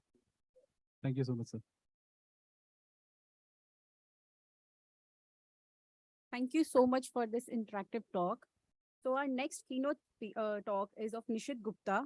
He's a scientist in MIT and director, Indian Semiconductor Mission.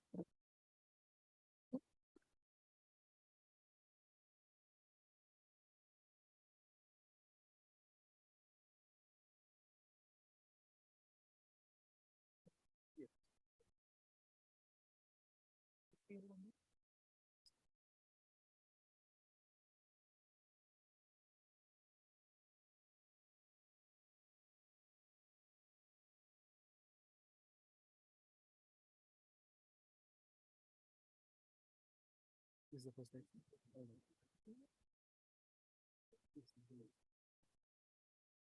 Okay. So, Rajesh sir, thank you very much for glamorizing the VLSI design. It is very important because not many students are actually aware of that the kind of opportunities that VLSI design provides you. It's just not the monetary opportunities, but also the global opportunities. Today you are working in India, you can very easily move to other countries if you want to, and you can come back again in India and join back again as an Indian engineer. So basically, he talked about the salaries which an Indian engineer is getting after 4 or 5 years, I mean, he missed talking about the salaries that a engineer gets in a VLSI domain after 10 years or 20 years, touches, a crore rupees, right? It's highest in the, this field. So very quickly, in the interest of time, I will quickly skipping through these slides because they are very data heavy slides. So I would like to begin my presentation by highlighting the vision for New India given by Honorable Prime Minister during his speech in World Economic Forum on New World Order. He specifically mentioned 2 points that India is increasingly becoming a destination for investment for the entire world. One. Second is that he mentioned that India is trying to, India is making a significant effort to become a trusted supply chain partner globally. So now in the next 15 minutes, I will try to present some facts and figures for you to understand that why our Prime Minister thinks that India is increasingly becoming a investment destination. So we all know that India is now a $3.5 trillion economy. And out of this $3.5 trillion, the first trillion came in initially 67 years. The second trillion came in 7 years. And in the last few years, that India has positioned itself in such a manner that the last trillion came in just 3 years. And we are poised to become roughly $9 to $10 trillion economy by 2030. So this is the kind of growth that India is seeing now. In 2011, in terms of size of economy, India was at number 10.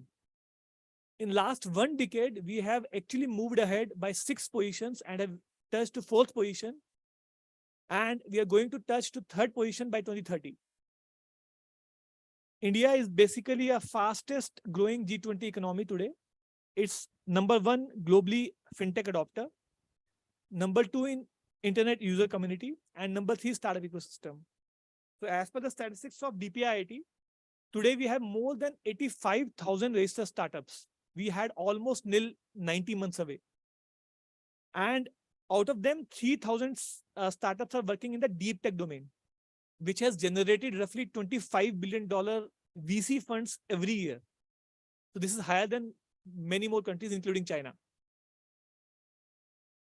This is one, again, important figure that in terms of FDI, the foreign exchange that India is attracting today, the most important fact here is that out of $1 trillion FDI that India has ever attracted since independence, the 50% of it has come in the last 90 months. And that foreign exchange has come from 150 countries to 60 different sectors to 30 different states and union territories of the country. So that just not reflect the foreign exchange coming to India, but also reflects the trust of other countries to our nation. India has also moved ahead 70 rankings in the global ease of doing business. This is again astonishing fact. In terms of domestic mobile manufacturing, India was producing roughly $3 billion worth of mobile phones in 2014. In just 90 months, now we have started producing $36 billion of mobile phones. And the exports for roughly 2014, the figure was roughly $0 billion. Now we have touched to $6 billion this year. And in terms of imports, we were importing roughly 78% of mobile phones in the country, 7 years ago. Now we are importing only 5% of the mobile phones in the country. So why these facts are important? We wanted to present you the fact that we are at an inflection point, and we believe that we have come to a stage where there's no coming back. So we are placed for making the coming decade as the India ticket. And basically under the Honorable Prime Minister vision of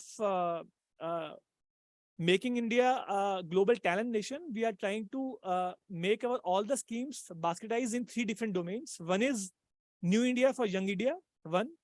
Number 2, Electronics India for Young India. And number 3, Semiconductor India for Young India. So basically India is primarily a young nation where we have a population of roughly 140 crore, out of which 35% of the population is below 100 crore. So there lies a global opportunity for providing workforce to the entire world, as well as there's a great opportunity for doing innovation and entrepreneurship. So Ministry of Electronics and IT has rolled out various schemes for the startups, including deep tech startup, as well as for the semiconductor startup with different kind of incentives. which lies in the basket of New India for the Young India. Then we have the Electronics India for the Young India basket, where we are catering to the requirement of the global electronic manufacturing companies, big as well as small, so that they can set up a manufacturing base in the country. And then the most important, we all know that semiconductor is the heart of any electronic product. So we have launched the most ambitious mission of the country, which is a $10 billion worth of semicon policy of Government of India, which is announced last year only. And we are going to hear some biggest announcement of the country in the coming months. So broadly, this is the spectrum of scheme under these three baskets. One is for the startup, the top one. The second one is primarily for the if shared over? Oh, no idea.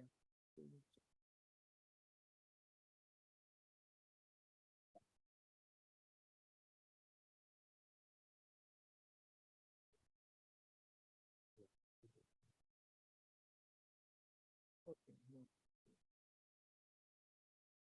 Thank you very much. Yes.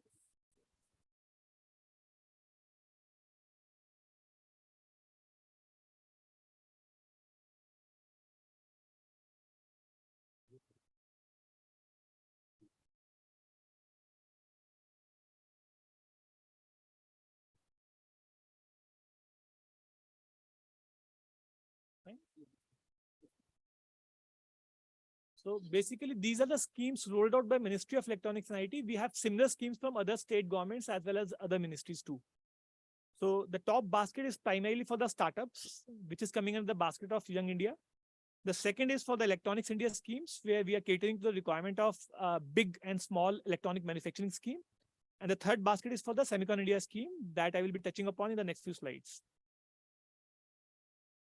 So the first basket of scheme is for the startups, primarily is for the deep tech startups, which are rolling out incentives for a startup to venture out their own company in a deep tech domain. So broadly, there are 4 or 5 schemes that we have rolled out in the past. One is the Samriddhi scheme, which is being yes.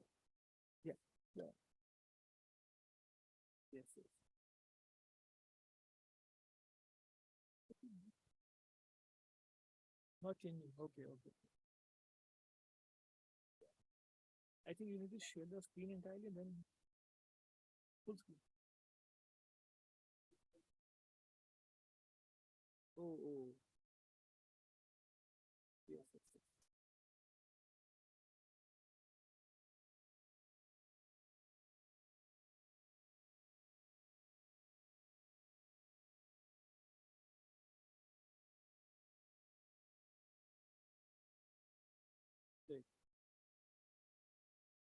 Okay.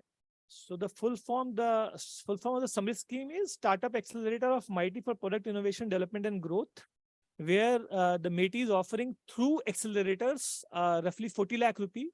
The accelerator will arrange the other 40 lakh for you. Then we have the TIDE scheme, Technology Incubation and Development of Entrepreneur, which is being promoted through various incubation centers across the country. There are roughly more than 50 incubation centers supported under a TIDE scheme, where a startup can get up to a grant of rupees, again 40 lakh rupee to incubate a startup. Then we have a new generation incubation scheme, which is prominently for the startups running in the tier 2 cities and is being promoted through the STPI, which is a mighty organization. Again, where we are giving the grants up to rupees 25 lakh. And then we have the various centers for entrepreneurship. We have more than 50 centers for entrepreneurship set up across the country, working in the various deep tech domains. And there's an outcome of it. We are seeing the exponential growth in the number of startups. You can see here from the figures that in 2013 and 14, we have roughly 500 startups registered in the country. Because of the initiative of Ministry of Commerce, we have now touching roughly over 90,000 startups in the country. And every year we are generating more than 100, roughly 20 to 30 unicorns. The next line of schemes is the Electronics India for Young India scheme. So this slide is divided into 3 categories, 3 sections. Section 1 in the left, section 2 in the middle, and section 3 in the right. So currently focus on the section 2 in the middle and section 3 in the right.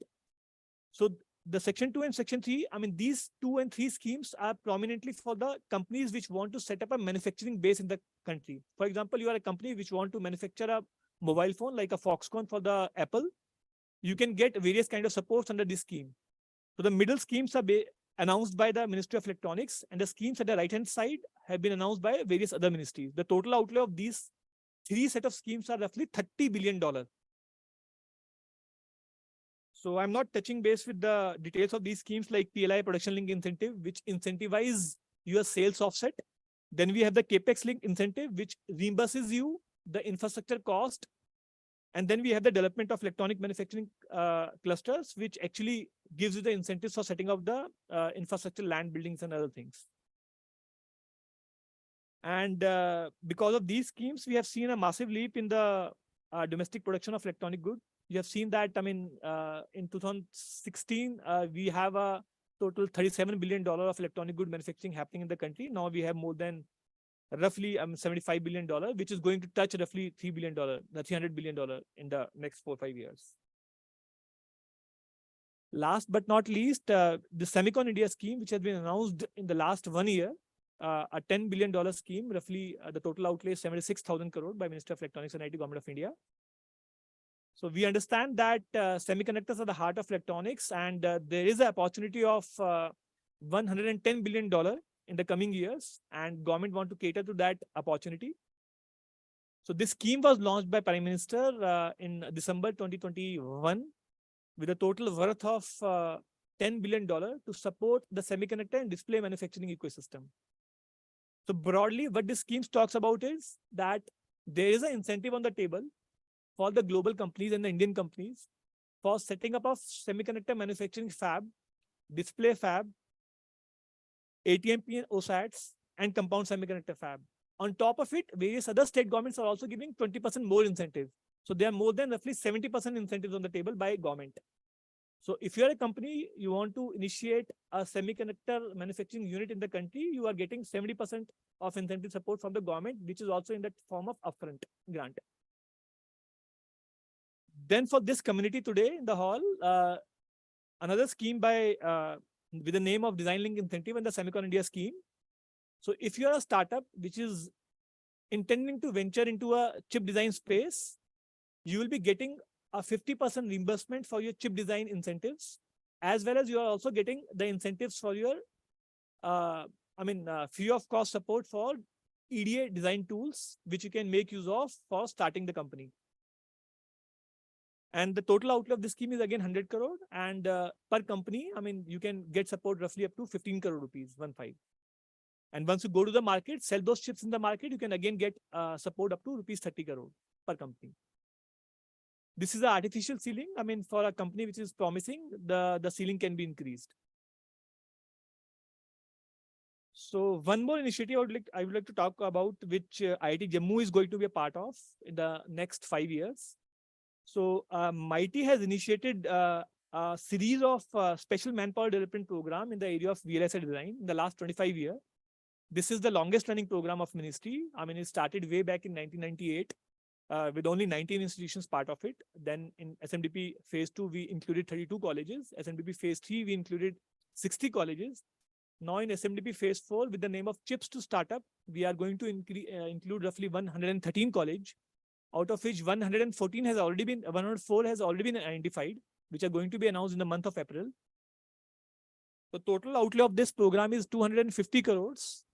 And as the outcome of this program, we intend to train roughly 85,000 engineers at BTech, MTech, and PhD level for designing the chips for the country. So as Khushi sir talked about, there's an enormous opportunity lying for the talent for who will be working for these global multinationals. So C2S is basically primarily looking for generating that capacity for the nation. So as I said that we have already identified roughly 104 colleges, including 13 startups, which also includes IIT Jammu, NIT Hamirpur, and IIT Mandi for their projects. As part of this initiative, we have also set up one chip-in center at CDAC Bangalore, which will be giving the free of cost access to startups as well as to academia, students and academia and faculty members. The access to remote access to the EDA tools, which are used for designing the chips. These are the state-of-the-art EDA tools from the prominent companies like Cadence, Mentor Graphics, and Synopsys. As well as this chipping center will also give you the access to various foundries which you can make use of for designing and fabricating your chip. So thank you very much. So this is just to give you the glimpse of what government is doing in this space after we heard about, what industry has been contributing, right? Thank you very much. Maybe you can take up the question later in a collective session, right? Yes, sure. Thank you very much. Thank you.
Thank you, sir, for the informative talk.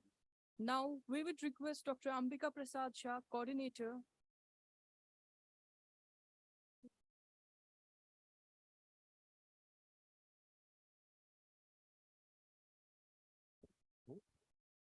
इसमें डाल सकते हैं?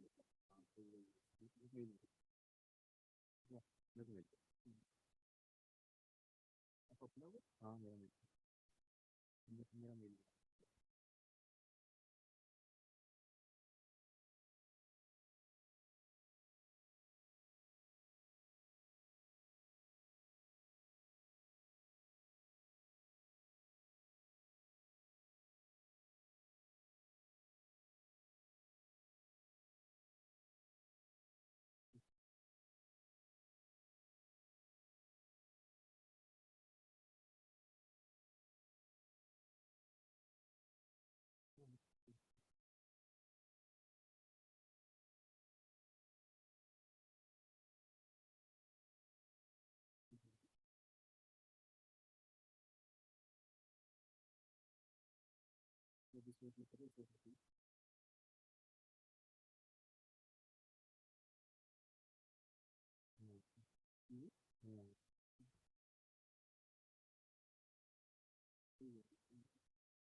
Now, we would like to request Dr. Ambika Prasad Shah, coordinator, VLSI Society of India, Himalayan Region Chapter, to the podium to enlighten us with the activities this Himalayan Region Chapter would be driving.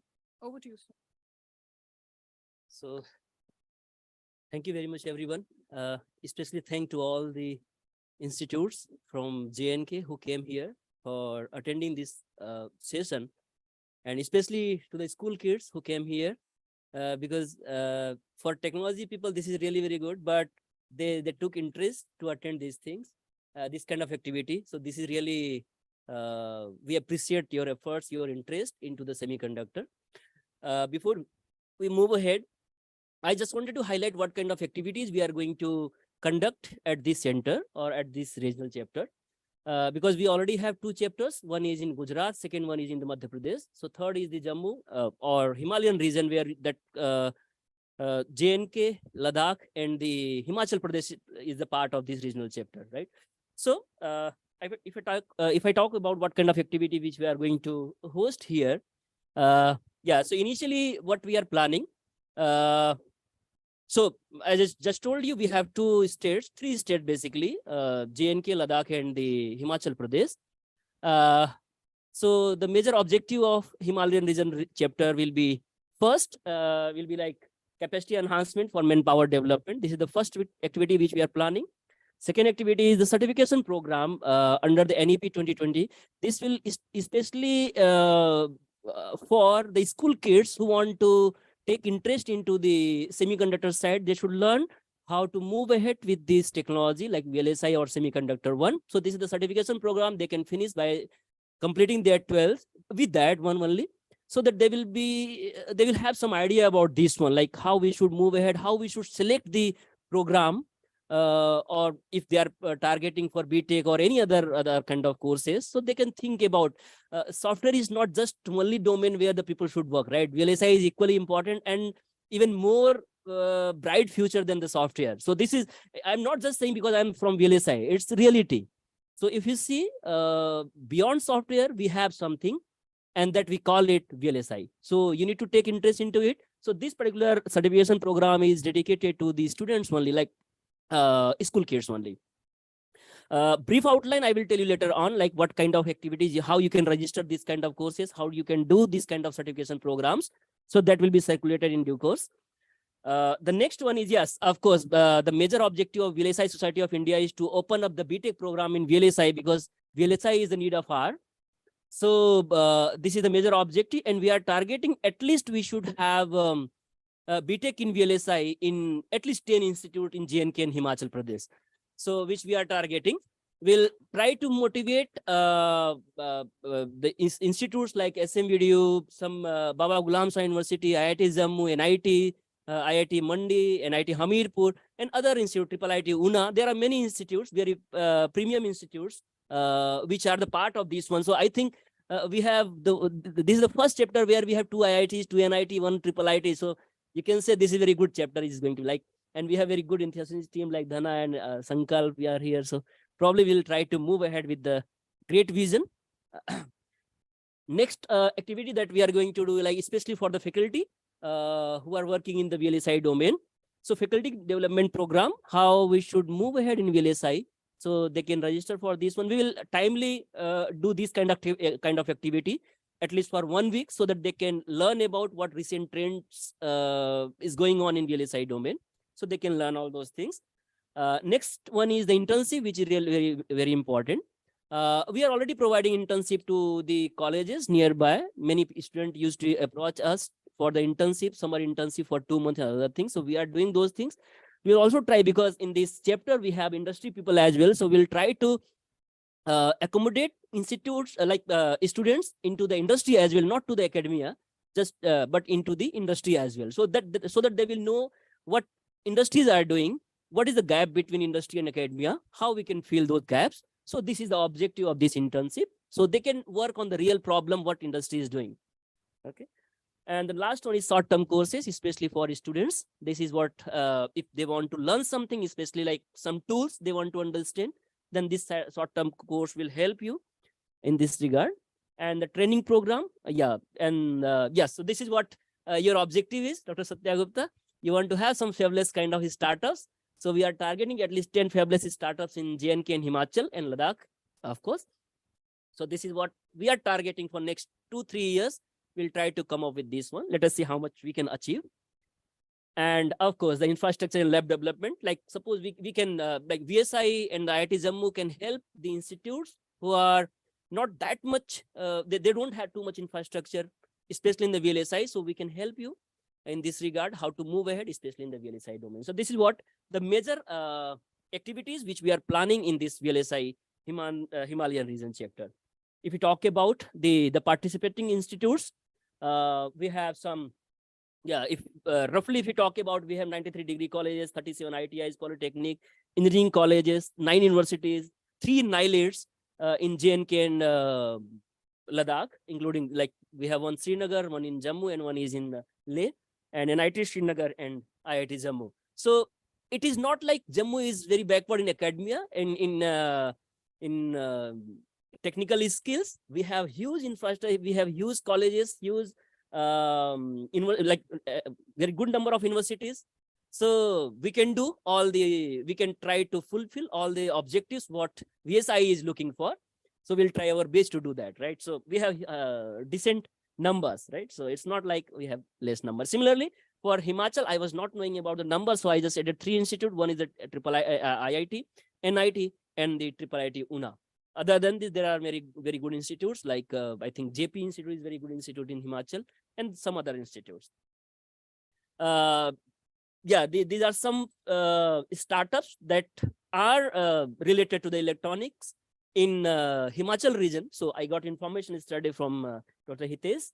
So I just wanted to say, like, we are like this region is also doing in startup side as well. So we can extend this list. We also encourage like the kids from Jammu and Kashmir. They can come up with their great idea. They can come up with the as I think he was in the session. The secretary was saying like they can give you the huge fund, especially if you have some very good ideas, right? So other than this VSI, JKDST is also interested to support us if we have very good ideas, right? So this is what the objective is. Yeah. So at the end, we have this team to run this particular chapter. Okay. And probably in once in a month, we'll meet in online mode to check what kind of progress we have and what kind of activities we can plan in the next coming days. Okay. So this is all about the Himalayan region chapter. Thank you so much.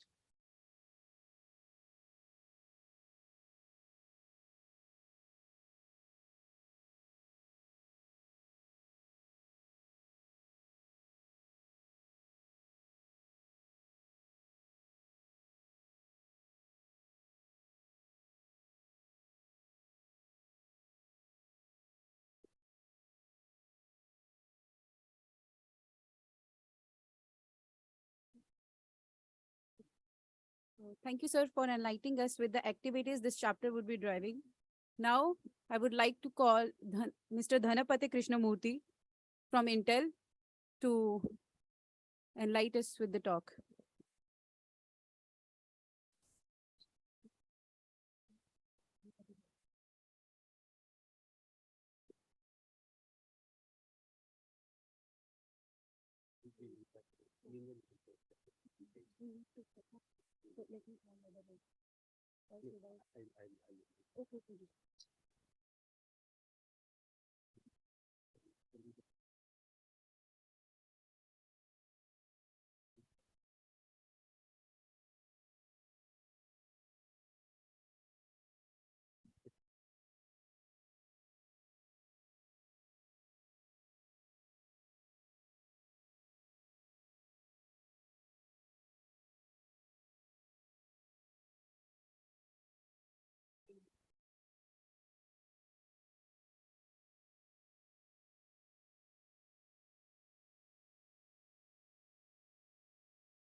Hello, Michael.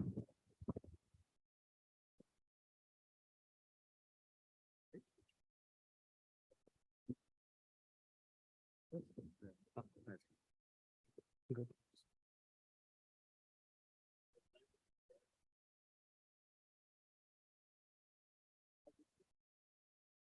Okay.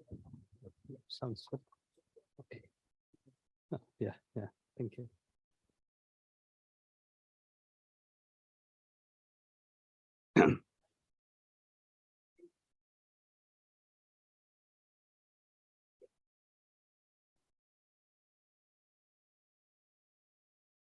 Okay, good to go. It is coming on face. That's good. So it's going to be a brightful discussion there. Okay. I mean, oh, see, that's the twist of Ambika as always. Hey guys, it's me. I am Dhanapati Krishnamurthy, right? So I'm in principal engineer and technical director for accelerated chiplets. This is what that I do. Right. In my current role, I've just seen the transformation of journey from 90 nanometer all the way back to 2 nanometer. Rajiv is here. So my roots were also with TI, now with Intel. So for me, like, I wanted to start with this, right? So there's a lot of young crowd which has been here. I was also like you folks, right? So back then, it was about 90s. So by the way, I just always say this, I've learned speaking English by seeing cricket, right? so thanks to Jeffrey Boycott, right? So Ravi Sastry and Sunil Gavaskar. So I believe, like, that's how I see Satya here, right? So that's how I see Rajiv here. So these are all, like, great inspirations that you need to take forward and what they have did, right? Because I strongly believe, we are what we are because of an inspiration, right? And we are here to inspire to the others. So that's when, like, my association with VSI kind of continues. And I visited last year. Okay. Okay, I'll just see. If not, I'll pick up my.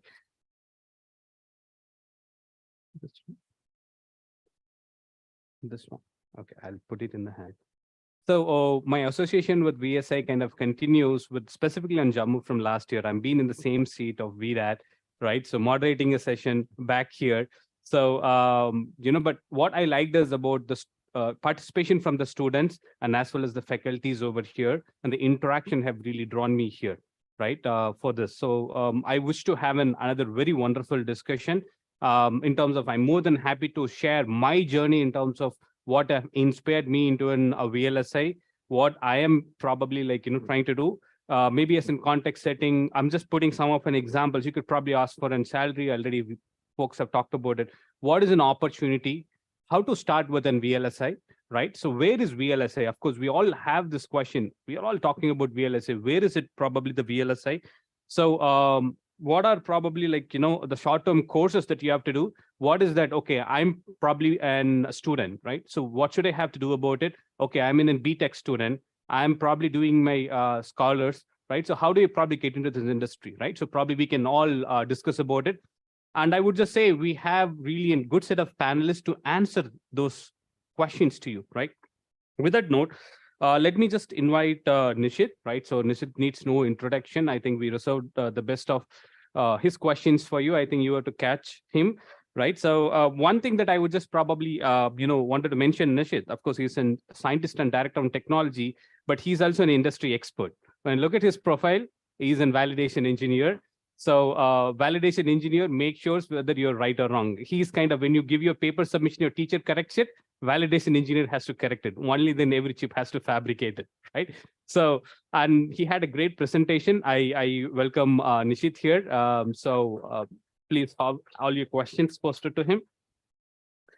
So I'll have invite Sanjay Karu, sir. Please welcome on stage. He's a joint director on the science and technology, Jammu and Kashmir, right? And ever been in the history that I have been part of, things doesn't happen on the fly, right? So probably, like, from joint the director saying that, okay, we will do something on the spot, it's getting signed, right? This is the first ever in the history. I think it's glad to see that, how government is really, wanted to make these changes happen, right? It's really overwhelming to see.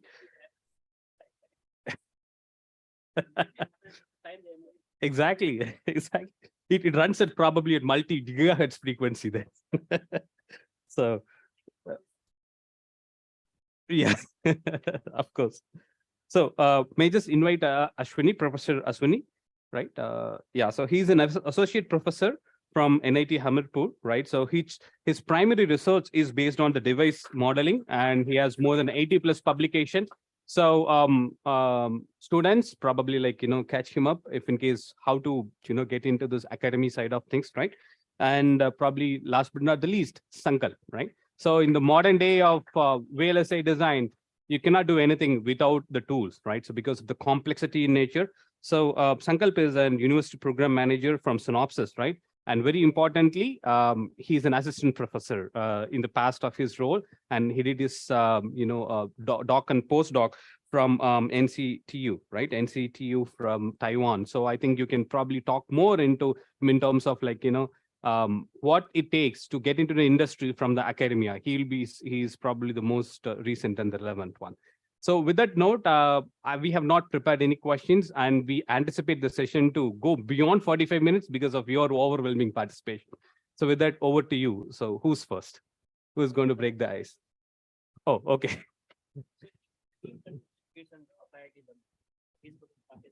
Okay.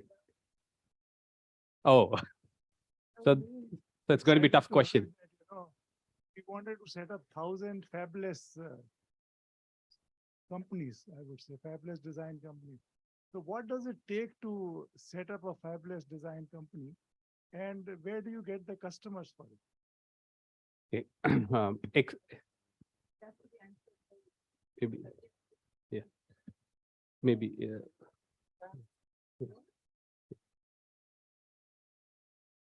So basically, the second part of it, that where you are going to get the customers, right?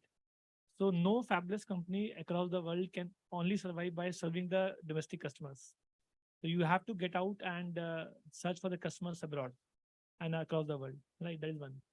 Second is that in the last couple of decades in the country, whatever fabulous companies that India has seen, they are mostly acquired by multinationals, has gone through a couple of seed rounds by getting the VC fundings, but they have not become bigger as of date. Mostly India is into the design services.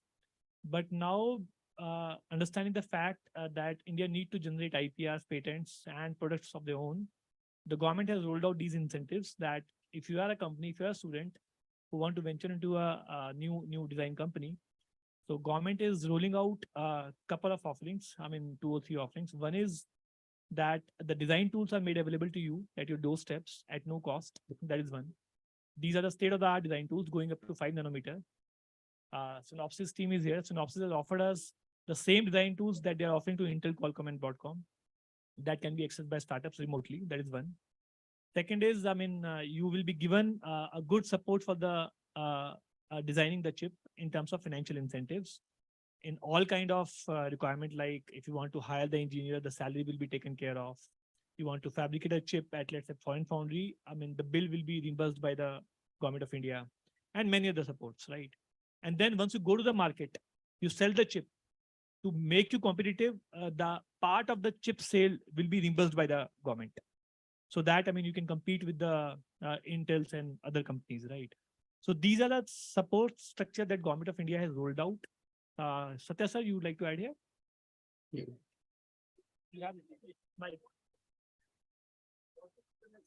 Yeah, here. The 5 techies get together, they all understand this VLSI, and they float their company and get into business. Yeah. Satya have did that many times in the past. No, I think if I look where we are heading to, right? We want to make the fabulous design startups very democratized in the sense that basically, if you have an idea, laptop, go to a beach, start coding. The way you do the software, right? I think the fabulous startups have to basically reach to that stage. As you said, 5 techies getting together, you have an idea, laptop. I think rest of the thing, funding, EDA tools and other things are being provided by the government through various schemes, right? So it should be as easy to do a fabulous startup as a software startup. That's the goal we are heading. Maybe we are not 100% there, but we are probably 70-80% there, right? So earlier you have to have $5 million ahead before you start. Now, if you have idea, I think you can get started 5 people.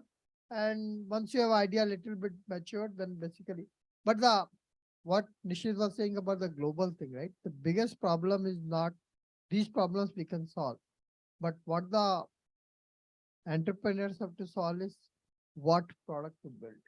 I think that is where we are lacking the most in the country, that what chip to build, which will basically create a meaningful business, right? I think that's what the job of the entrepreneur. The senior people in the industry can guide them, but I think within 1 or 2 years, the fabulous startup will become as easy to start as a software startup. I think that's what I am seeing the sign, and my estimation, we are 75% there. And being part of the design company, I can just say you need not have to build an entire system. You can build your IPs, right? So for being all the professors over here, you can come up with a great PLL, which has less cumulative jitter, right? Or maybe less variant to your PVT variations. That could be an excellent stuff. Chip-in comes into picture so that they can fabricate into multiple technology node. You can take it and characterize it, right? And once you characterize it, what the design company does is they just instantiate in their chip and they fabricate it. So that's in one of an example. The other thing is I was part of the RISC-V conference pretty recently.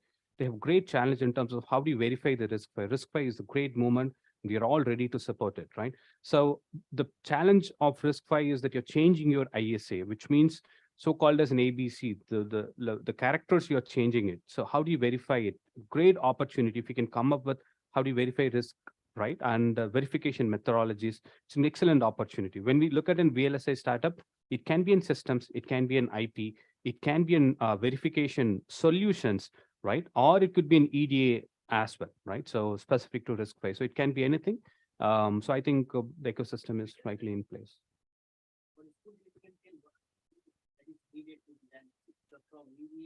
Yeah. Oh, I see. Okay.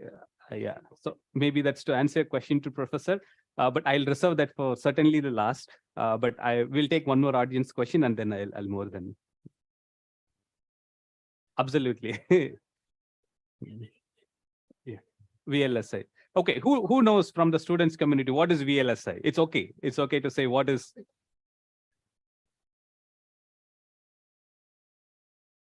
Yeah. Yeah, before I just take your question, if you don't mind, gentlemen, from students community, what is VLSI? What does VLSI stands for? Okay, hands raising from there.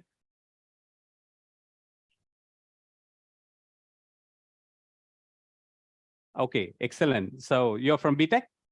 Okay, great. So we'll hear from, okay, that's great. That's a good answer. So we'll hear from students, what is VLSI? What do you think of maybe VLSI is? Someone? It's okay. It's okay to be wrong. We are not always 100% right. Someone wants to answer? Yeah. Well, yeah. Logic gates. Logic gates. Yeah. And gates. No. It's okay. We'll come to you. Okay. Maybe please go ahead. Your questions. Recently, the government of India is having some obligations in, I think, Foxconn and Vedanta tie-ups. So on the other hand, we are also looking forward for startups, 1,000 fabulous startups. So at what level startups are going to work? Because in VLSI, most of the chips are either in processors or something GPUs and all. So at what level they are actually going to target our startups? Okay. At what level? Couple of answers to it. Yeah. So Vedanta and Foxconn are going to be supported maybe primarily for setting up of the fab manufacturing facility where they will, the fabless designers will be fabricating their chip. So that's a bigger picture for supporting the entire ecosystem. However, for having our indigenous IP content, indigenous products, indigenous chips, we need to definitely support the fabless companies. So just to partially answer the first question, he was talking about how can 5 techies, start a company, right? And he was talking about the RISC-V. So as MIT, we supported one academic initiative in 2016 as a Shakti processor at IIT Madras. And it was an absolute academic initiative at that time. So the Professor Kamakoti at that time, after making a proof of concept of a Shakti processor, encouraged his students to register a startup as the Encore Semiconductor. So Neil Gala, who was doing a PhD there, he set up a company with the name of Encore Semiconductor. And after 4 years, they are successfully able to generate $3 million, which is a very small amount to begin with, from Sequoia Capital, which is roughly 25 crore rupees. So basically, I mean, these are the things we need to see in the coming time, that all the academic initiatives are going to be converted beyond the publications. I mean, these initiatives has to be taken forward by the startups. So Maybe there's a great opportunity this morning we have got. Yeah, maybe Satya. See, yeah, so first of all, maybe this is the part of the tutorial, right? Is that you have the large fabrication plants, which we popularly call fab. Their job is to basically manufacturing wafers based on the design provided to them by fabless companies, right? So this is how fabless and fab works, right? So fab produces the wafer, you give your design from fabless company to fab, they manufacture the wafers, give it back to you, right? So Vedanta and Foxconn is primarily setting up a fab or a foundry, whatever we call, right? Now, in terms of the startup, as I think earlier also said, that you have to identify a product, right? So I'll take a basically example, right? Suppose India today consumes about 800 crore of LED bulbs. Okay, a LED driver chip goes into each of those bulbs. So you can identify that as a product and design a basically LED driver chip, right? We talk about the BLDC fans earlier, right? You can design a BLDC controller chip. Okay, you can design a chip which goes into basically your refrigerator, microwave, this thing. So they are basically small footprint chips, not like what you are talking about, the processors and GPU. But there are so many such applications exist where there is a domestic market. We always talk in our forums about the smart meter chips and things like that, right? I think these are local markets and huge volume.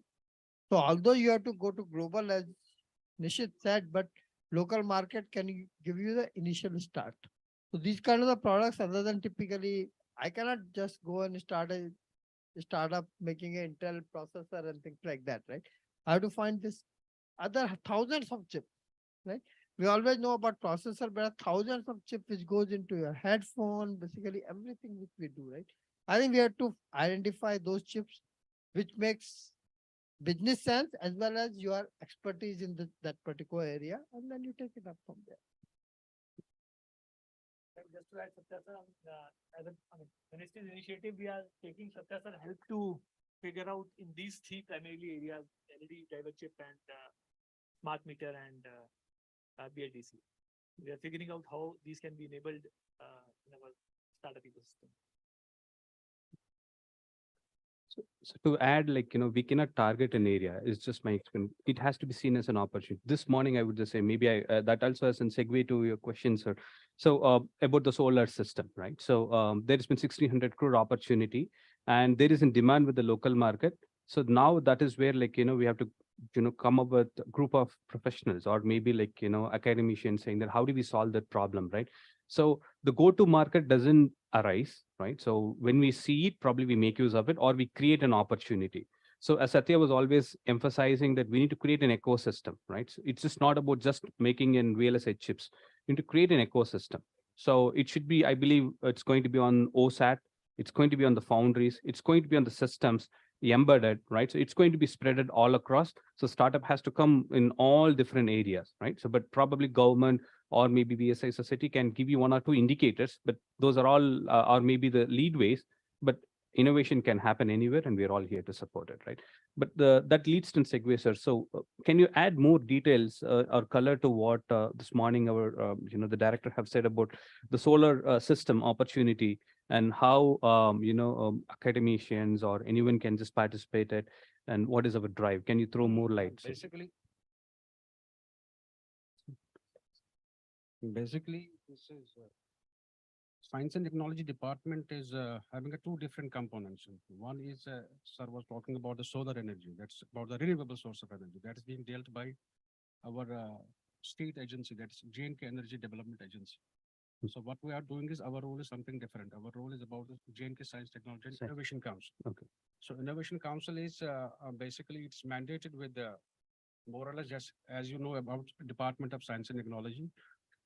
And for the benefit of the students, for the benefit of the schools, students or the university or the college, what we'll do is just say R&D. We were talking about the research and development projects. If somebody has some research somebody has some idea, so wants to do something, conduct a research based on a local specific issues, as far as with regard to Union Territory of Jammu and Kashmir. So उस case में हम क्या करते हैं? What we do is we invite those proposals, research and development proposals, and then we have a scientific advisory committee in place, and that scientific advisory committee scrutinized. Depending upon, and the members of the committee are, that depends upon the area of the research, and accordingly the scientific advisory committee scrutinizes that research project. Principal investigator is supposed to come and have the presentation before the committee, and if they feel that this is a very potential research and development project, then we provide a financial support to that research, so that eventually the problem identified that could be resolved in large interest of the society. This is number one. Now, when you talk about this is R&D, and we have also just for the benefit of the children, we can also fund the scientific surveys. Suppose you have some problem which is confronting with the society, and you want to have some data about the problem and to overcome those things. You can have a scientific जैसे मान लीजिए अगर आपके यहाँ you have this any health problem, health issues, you have tuberculosis problem or a seasonal disease problem, somebody wants to have some idea, wants to conduct the research, and then we can fund those scientific. They can have the collaboration with medical colleges, they can have the collaboration with the other universities or the colleges. So we can provide the roadmap as well as this financial support. Now, as regards the innovation, जैसे अभी patent की बात कर रहे थे, we have a scheme in place, what we call as support for innovation and patent filing registration. अभी आपने देखा होगा कि यहाँ पर उतना in Union Territory of Jammu and Kashmir, we don't have so much of awareness about जो अगर किसी को भी, if somebody has to file a patent, कोई चीज है, they have to go to Delhi at least for filing or to going into those processes, which is essentially required for registration of patent. Now, what we are doing is, in collaboration with Department of Science and Technology, there is a vertical there, SEED. SEED is a division under Department of Science and Technology. They are providing a patent, they are providing a financial assistance to all the councils in the Union Territory and the state to establish a patent information cell or a patent information center. So we are in process of establishing a patent information center for the benefit of all researchers, scholars, children, whosoever wants to have conduct the research and then want to file a patent. In order to facilitate the whole process, instead of going to Delhi or somewhere else outside Union Territory of Jammu and Kashmir, they can have. So we are thinking in establishing one at Srinagar, other is at Jammu. This is about PIC. Now, another thing is that if we have अभी IIT को हमने दिया, it's for the benefit of आपको तो पता ही होगा, Dr. Abdekar knows it. We have recently IIT के भी 4 बच्चे हमारे पास, 4 है ना 5 है. IIT के भी 4 बच्चे हैं. They have applied for they have some idea, innovative idea. Those innovative ideas have been recommended not only for the IIT, for जैसे सर सुबह मॉर्निंग में कह रहे थे, across जो भी हमारा STI ecosystem है, जितने भी यहाँ universities, all universities. So about we have funded about around 10 to 20 crore rupees for we are providing. This is what we have initiated just post Reorganization Act 2019. This scheme was recently introduced, support for innovation and patent filing. It's all because of this what we are trying to create a culture for startup culture. Startup में जम्मू कश्मीर में ने क्या किया, पिछले startup में Jammu Kashmir government ने target रखा है हमें over a period of 10 years, by 2029 or 2030, आपको JNK में 500 startup आपको किसी भी तरीके से establish करने हैं. And अभी तक, at this point in time, we have already established 84. Good. 84 startups across JNK. तो ये इस पे काफी काम हो रहा है, and government is very keen and very serious about कि instead of seeking employment, it's not practically or realistically possible to provide employment to all the children or students जो भी qualified है हमारे पास. So what they see, they are trying to encourage कि अगर आपके पास कोई innovative idea है, if you want to put in your sincere efforts on those innovative ideas, then you launch and then you ultimately go for it. उसकी growth देखी जाती. In case if you want a further incubation, we can link those ideas to outside. जैसे हमारे पास अहमदाबाद में है, गुजरात में हमारे पास है International Center for Entrepreneurship and Technology, ICREAT की वहाँ iCreate में वो recently in iCreate in Ahmedabad में हमारा साइंस समिट हुआ था, साइंस कॉन्क्लेव हुआ था recently, जहाँ मिनिस्टर साहब भी थे। तो अगर हमें लगेगा कि कोई इनोवेटिव को इसको फर्दर लार्ज स्केल पे लेना है, if you have to take it to a larger scale, then those innovators can be linked outside international जो ऑर्गेनाइजेशन उनके साथ लिंक किया जा सके, so that ultimately when they will come back to the union territory and they will start their startup, उनका अपना business start हो गए और उससे क्या होगा, उनकी अपनी एम्प्लॉयमेंट हो गई और they can generate एम्प्लॉयमेंट। जैसे हम कह रहे हैं ना आत्मनिर्भर, we are all talking about आत्मनिर्भर। इनिशियली हमारे पास तो ये कॉन्सेप्ट ही नहीं था, ये कॉन्सेप्ट तो धीरे धीरे पूरे कंट्री में पूरे ग्लोबली ये फैल रहा है, आत्मनिर्भर। जैसे सेमीकंडक्टर VLSI सोसाइटी, जिसे हम सुबह से we are talking about these things. मैं अभी डॉक्टर सत्या से बात कर रहा था कि हमारे पास तो इंडिया में तो ह्यूमन रिसोर्स है, we have the human resource available, ample of human resource available. लेकिन आपके पास फिर वो होना चाहिए, क्योंकि आप तो फिर निर्भर कर रहे हो, सेमीकंडक्टर चिप्स आपको लाने पड़ते हैं, चाइना से लाने पड़ते हैं 90-95%। सो हमारे DST में ये धीरे धीरे हम इंट्रोड्यूस नए और फॉर द बेनिफिट ये है कि अब गवर्नमेंट में क्या हुआ है, पहले जो आपके स्कीमें हुआ करती थी, स्कीमें वो आपको over a period of time चलते रहते थे। मान लीजिए if say scheme A has been establish और वो हमने इसको कर दिया, वो आपको 90 से 1990 में कोई स्कीम है, वो प्रथा चल रही है, ट्रेडिशन चल रही है।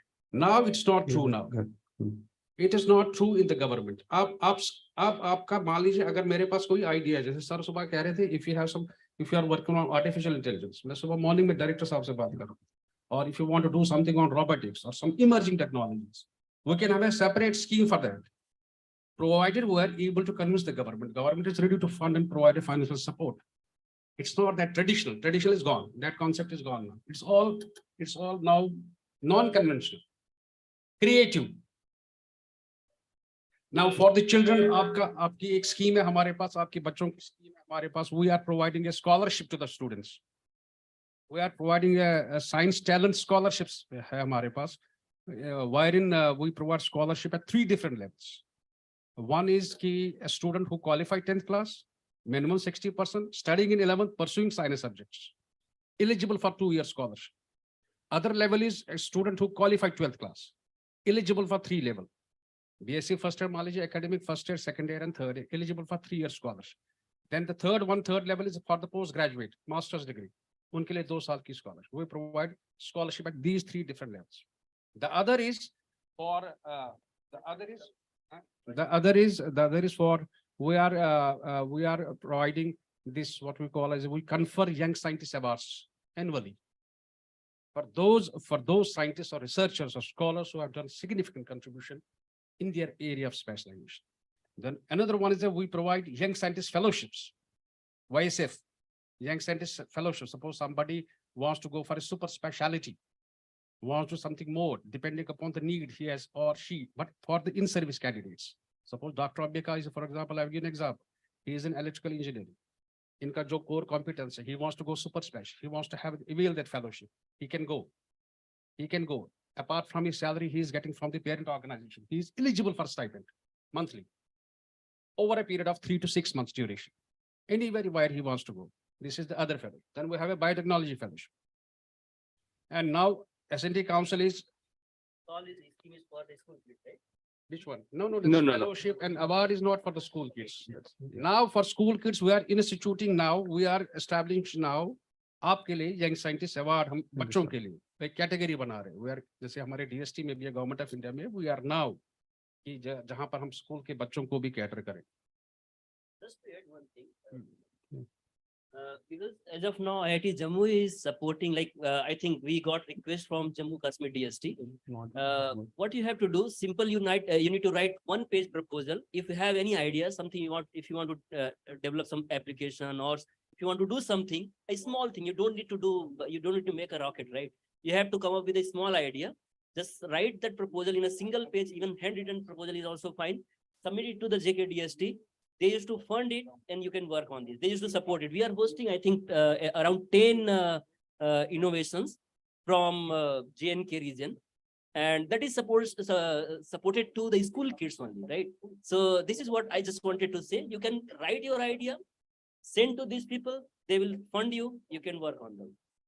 So this is very good for school kids especially. I think maybe just for interest of time, we'll just move on. But you know whom school students, you know all the students, right? So you know whom to kind of reach for. Yeah, school kids. अच्छा one more is one more आपके लिए, क्योंकि आप यहाँ आए हो, कि मैं सुबह से देख रहा हूँ कि जैसे आप भी कह रहे थे 20 मिनट्स का थोड़ा सा पैकेज आपके भी लेकर, अदरवाइज इट्स ऑल ग्रीक, क्योंकि आई कैन रियलाइज क्योंकि ये कर रहे हैं व्हाट दिस VLSI, इन्होंने अभी तक बेचारे उन्होंने नाम भी नहीं सुना होगा what this VLSI is all about, and हाँ क्लास लगा दो. You can convey to your head of the institution जहाँ से स्कूल से पाए हो. We have another scheme जैसे आपका है जिसको हम कहते हैं साइंस पॉपुलराइजेशन स्कीम. तो उसमें हम क्या करते हैं, जैसे बच्चे हैं किसी भी लेवल के बच्चे, आपके नीचे से लेके ऊपर तक, यूनिवर्सिटी लेवल तक, you can conduct if your school approaches us, और हम बीच में एडवर्टीजमेंट निकालते हैं कि भाई if they want to collaborate with us, they want to organize some good number of activities, है ना. जैसे आपके रूटीन में आपके रूटीन जो आपका होता है करिकुलर होता है, को करिकुलर एक्टिविटी जो होती है स्कूल में आपके बच्चों के लिए, कभी आप क्विज करते हो, डिबेट करते हो. So all these activities are very good, and eventually this is very good in the long run, because it provides an opportunity for you to get yourself exposed and share your experiences, share your thoughts. जिसे आप कहते हो, जिसे हम कहते हैं broadly हम कहते हैं display your talent. So that scheme is all about students. You can go and you can convey to your school teachers, who are teachers, and your staff कि भाई you can approach our offices. Our main office is the Sachivalaya, Jammu Sachivalaya, and Srinagar Sachivalaya. But our दूसरा office जो हमारा है, where we are taking care of these technical things. Sachivalaya में तो हमारा administration है in Gandhinagar, 5B/C Gandhinagar. 5B/C Gandhinagar is our office.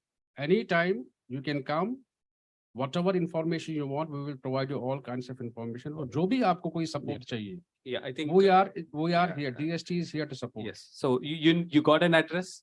You know what have to be done. I think all you have to. If you have any idea, please, if you have please. any idea, you want to do something, you want a final, लेकिन idea, good idea, where you want to do something meaningful and gainful.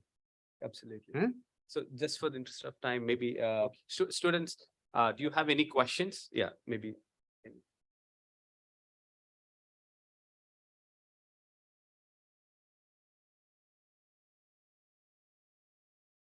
Very good afternoon, sir. Myself Neeti Pandey. I am from SNBDU, sir. So my question is that as an electrical engineering student, what kind of skills can I develop for this field? Okay, good question. And how can I get internship opportunity? Okay, I would like to answer that. Okay, finally it has come to me to address this key issue. Okay, please sit down. Thank you for this question. So, you can be electrical engineer, you can be a mechanical engineer, you can be a civil engineer. Okay, you can have a background of BSc Physics, MSc Physics, BSc Chemistry, MSc Chemistry, whatnot. Okay, semiconductor covers everything. Okay, we need everyone. We even need mathematics people. Okay, if I have to design a robotic arm, what angle, what cut, a mathematician is required there. Okay, so we need all. So what is the basic thing you need? First thing, you need to decide which track you need to take. Okay, you want to be in academia or you want to be in industry. Morning, Rajiv just mentioned about analog and its key thing in TI. Okay, and now you will be seeing, after hearing that number of 2-3 CR and then 15-18 lakhs, you okay, man mein pehla laddu futa, right? So that is the reality. It is not like he's just putting on some numbers. That's the reality. But are we ready for that? We have to make sure. In terms of two things in analog versus VLSI, analog versus digital in VLSI, okay? There are two different tracks. In India, if I have to say, or globally, if you want job very quickly, digital, okay? In digital, it can be your verification to your design, to your DFT, whatnot. But if you want a elite kind of thing, then it's analog. It's always analog. And analog is difficult. Analog is easy also. I myself is an analog engineer, so I know what it takes behind analog. Okay, so first you need to decide that in industry, there are two tracks. Which track you are good at, take that track. Add Python programming to it, add C, C++ or Java to it. You are covering almost like 90% demand of any recruiter. If you are good at coding, if you are good at your basic skill set, it can be starting from a circuit design from first semester to a digital electronics to analog IC to digital IC. Those are the subjects what any recruiter will look for. Okay. If you want to go into academia, which morning I was discussing with professor, he said, if we have 10 students, 9 of them are looking for academia track. Okay. So academia is a straight line path with lot of ups and downs. Okay. You will get frustrated. Believe me. So you do your engineering, go for your masters, do your PhD. If you want, you can do a postdoc. If not, you can enter into academia. So this is the track. But again, you need to decide which route you need to take. Academia, the salaries are less, but longevity is more. Clear? Same is with analog in that domain of industry. So you have to make your choice. How to get there? What are the internship opportunities? First thing, have your profile on LinkedIn. Okay, any recruiter will do first basic thing is LinkedIn search. It should be up to date. Even if you are doing a Coursera course, and I'm not going what goes behind that. Okay, students, BTech student, they know that. Certification is just 5-minute thing, okay, but you need to understand what was there in that thing. So put those things also on LinkedIn. If you are done any specialized thing, please do add that. That will always help you. Clear? So internship opportunities in this field is there, but the problem is when I talk to my HR, they say that, hey, if I go to some particular XYZ reason, we get only 5 or 10 people. The logistics involved is very high. We have to prepare so many things. We have to send people, we have to prepare questionnaires, all those things. It requires a bigger logistics. And we never hire like your TCS and your Infosys in thousands. Ask any one of us, the maximum bulk hiring what we will do is 30 or 50. We call it bulk hiring. Okay, so that's the thing. So you have to prepare accordingly. In terms of synopsis point of view, right now, for this current intern tenure, we have 300 interns currently pursuing their BTech or masters. We have 1,000 interns who have completed their degrees, and we do it twice a year. Okay, same is the case with Intel. Intel also do hire interns. Clear? But what is required? You need to upskill yourself. Don't just think that the textbook, whatever you have studied, will be useful. No, you need to upskill yourself. Okay, so that's the simple thing. Jobs are there. Okay, one more thing regarding jobs. We as a community in industry, we are roughly 65,000 engineers. And if you have seen the SMDP, C2SD, that flow, we want 85,000 more in this next 5 years. So see, the opportunity is there. So you have to make sure that you are there, right place at the right time. That's it. You want to add? Yeah. I just wanted to add a few points. Stick to basics. Your marks are fundamental when it comes to recruiter, right? Because why we pay attention to the marks? Because if you are not paying an attention to your subject, what you're supposed to, what is the confidence that we get that he will be putting that similar efforts on your work? Number one, keep your marks and whatever that you do, very important. Number two is your communication skills is very, very important, because no single chip is done by a single person. Okay, the chip that I've just recently did, about 300 plus folks all across the globe working across, right? So it is important that, you have to communicate and articulate your problem statements and the solutions all across. So very fundamental basics, right? So communication is key. Number three, come up with an open mindset. When we talk about in VLSI, of course, there is an analog, there is in digital. Even in digital, there are a number of streams. Don't worry about it. Just learn the basics of it understand the flow. I mean, probably, Ambika has the slides. So you understand the flow of it, how things flows through, right? So number 4, pick your projects which is relevant to VLSI, right? So something you just very easy thing today. I mean, when we back started, there are no references. Today, you have a lot of social media finishing schools who have been giving it, right? So learn some of your Verilog aspects of things, very basic, very minimal. That's a language in which any semiconductor will speak. Learn Verilog aspects of things, right? So very, very key.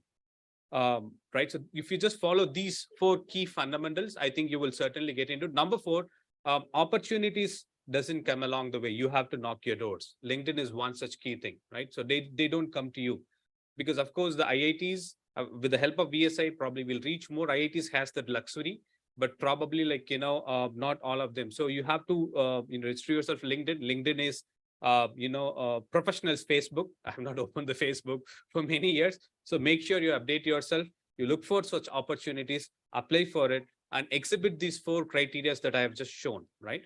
Communication, your good marks, your Verilog skills, your projects, exhibiting that your technical skill sets will land you, in getting the job.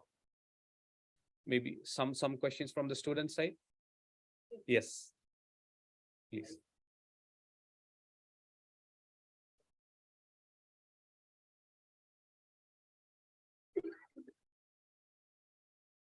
Good afternoon, sir. So my question is that like the VLSI is stressing upon the encouragement to the local companies. So how it's going to play a key role for the local companies to measure up to the level of big MNCs in terms of technology as well as global market? Okay. Excellent question. Maybe I'll just give a stamp. I'll just pass it on, right? So if I have to paraphrase your question, we are emphasizing a lot of startups. How is that going to play with already in big MNCs which already been present? Did I just understand your question? Okay. So maybe I'm just going philosophical. Was Apple as what it was now when it started before? No. The Samsung phones that what we have today, was it the same as something before? Answer is simple, right? So everything starts from a seed, right? And already, in the semiconductor space, there are a lot of things. I don't want to name few. There is a lot of good companies in VLSI have been started, right? So VLSI is going to be the fundamentals of everything that we will be working on.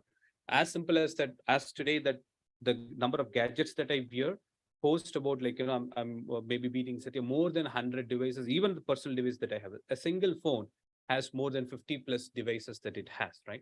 And we need to start from somewhere, right? And that's where startup. And as I said, there are many places when it comes to the VLSI industry. So we'll be focusing on how do you put this all chips together and build a system, ease and startup, right? So somebody will be working on how do we make the chip, ease and startup. And somebody will be working on how do we design this logic, ease and startup. So it has to start, and then with the help of MIT, right? And as well as the DST, and will come together and help you folks and build a product, right? And once you build a very compelling product and you have a local market, what's very important is one is an idea and where is the go-to market. Government is ready to buy, as an example, solar systems, right? And if you have a great system that you build from the startup, you have consumers, and then you reciprocate it, and then you build that solution for the global market. That's how it always starts with. So anyone want to add? Just to add, do you know how Samsung started? Really? Not really. It was a noodles company. We used to make noodles. That's the answer. So they have evolved from noodles to television to all these things. And now Samsung is there everywhere. Okay. Same is the like of Apple. Doesn't started with a very big, huge campus with big funding and all those things.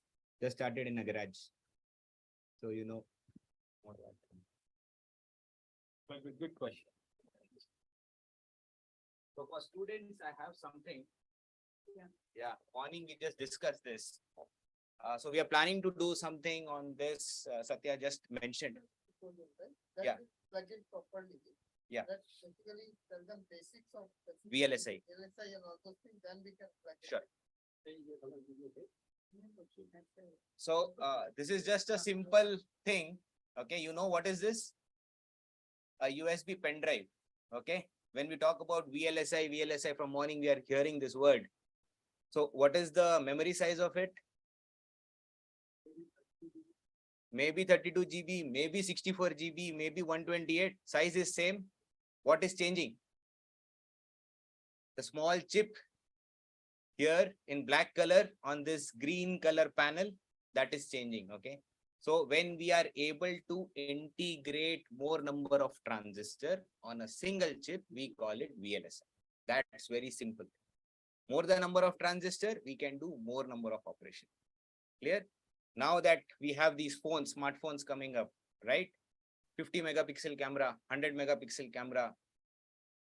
Go back 10 years, it was just 0.5 or even a 3GP kind of thing, right?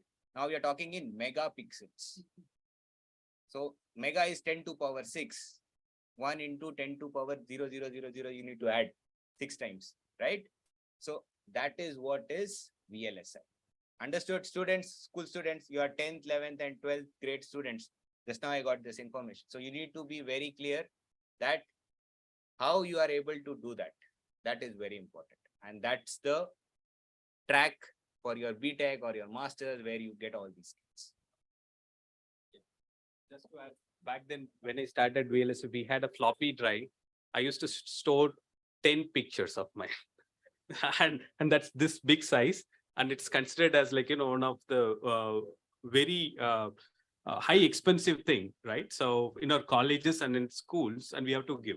And I still remember my school days, right? So when we have to enter into this lab, it will be fully protected. It's worse than Jammu. It may be minus 40 degrees Celsius, so cold. And we were kind of getting into it, right? So, and think of the evolution that it have ever happened, right? So that is all the power of VLSI, and VLSI is everywhere, right? So the artificial intelligence, that whatever that we see today, maybe even school students, how many of them know ChatGPT?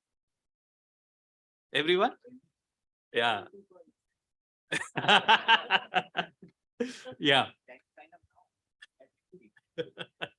So the power of ChatGPT is enabled by VLSI. And it, how many of them have seen movie called Terminators and maybe sometime before? So we have been talking about, yeah.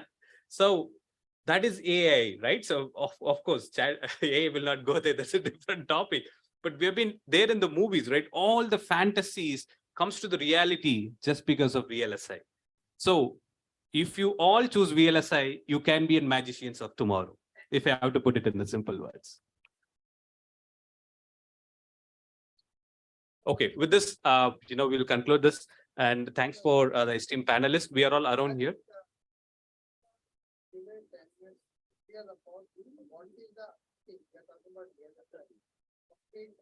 What is the chip, how to design, whatever it is, give a basic idea about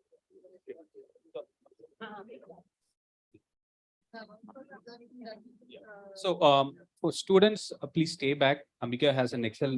Yeah, you want to? Yeah. So actually, I just wanted to show, especially for school kids, might be, yeah, I don't have videos. I have some slides, how it, from sand to chip, how we can make.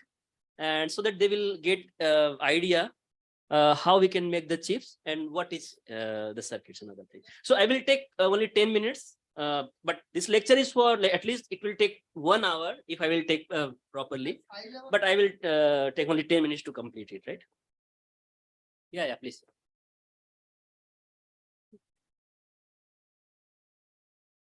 Good afternoon, myself Shilpa. I'm representing SP Smart School and Services. I'm here and I'm very glad that you have initiated a participation from school students. But I just want to have one question, if anybody could have answered and take it in further processes. My concern is that you people are so intelligent, everybody, right? And we are having a great discussion since morning for IITs, NITs, engineering student, BTech. But the whole of the questions what we are facing today is human resource. And my point over here is the human resources like now today at this generation, we are not looking forward upon those people who get intellect in graduation onwards. Now the students are so aware and they're so intellect that even a 19th student is more aware about the technology and science. So I'm just looking forward for a positive response that you people should do something on graduation level and IIT even. But before that, you should do something for 11, 12 class students, for 8, 9, 10 students also, because they are very intellect and having that brain that they need your support in that kind. I'm hoping for a positive result in that case. Thank you so much.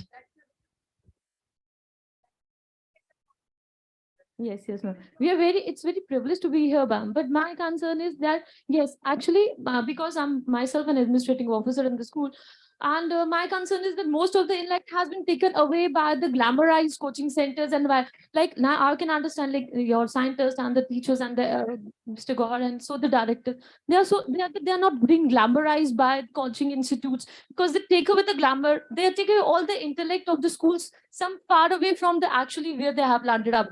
They want to serve more in America rather than to be here and work in IIT, because you people are not glamorizing or not touching them to the extent where they need to be. So that is my concern. I hope it will be addressed. Thank you so much. I think, let me answer on behalf of everybody. The things which you said, right? The crux of it, our high school students are much more aware and much more ready to absorb the technology than when we were at high school. I see the difference, right? When we went to high school, we probably had very little knowledge about the world, right? They are much more knowledgeable, much intelligent, much more ready to absorb new technology.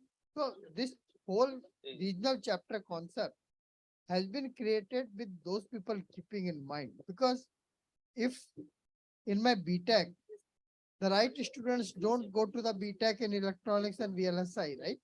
Then that is a problem, right? Both for long-term career of the student as well as basically the industry, right? So, and wherever we have gone with this chapter and talking to colleges, number one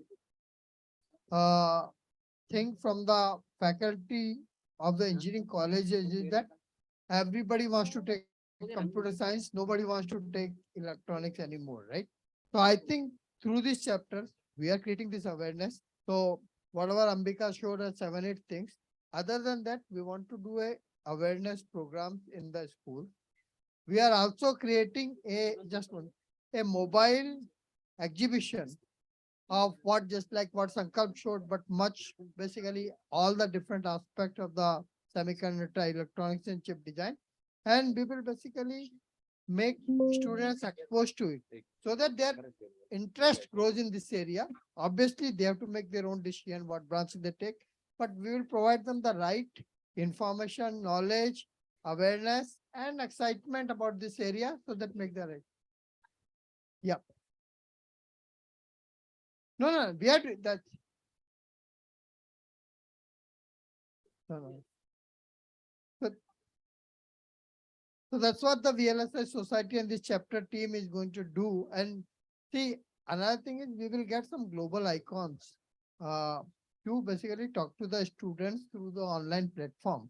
So they can go like we had a session with Vinod Dham, right? We can have basically similar session with other global icons through this chapter platform. Everybody basically will invite to join. So whole chapter is to create this community.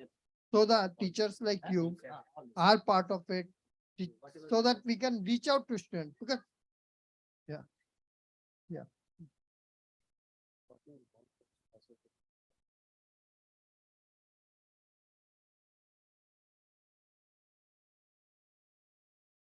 Counseling session. And see, what I'm saying is yesterday itself we had a session like this in Gujarat, right?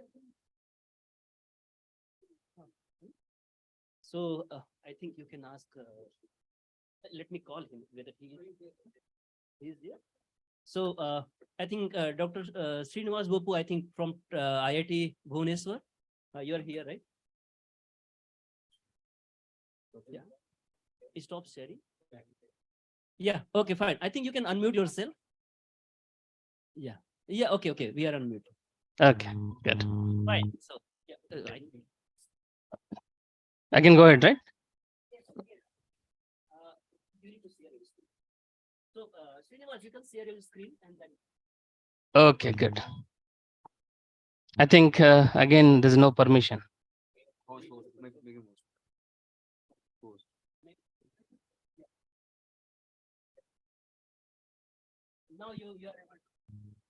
Okay.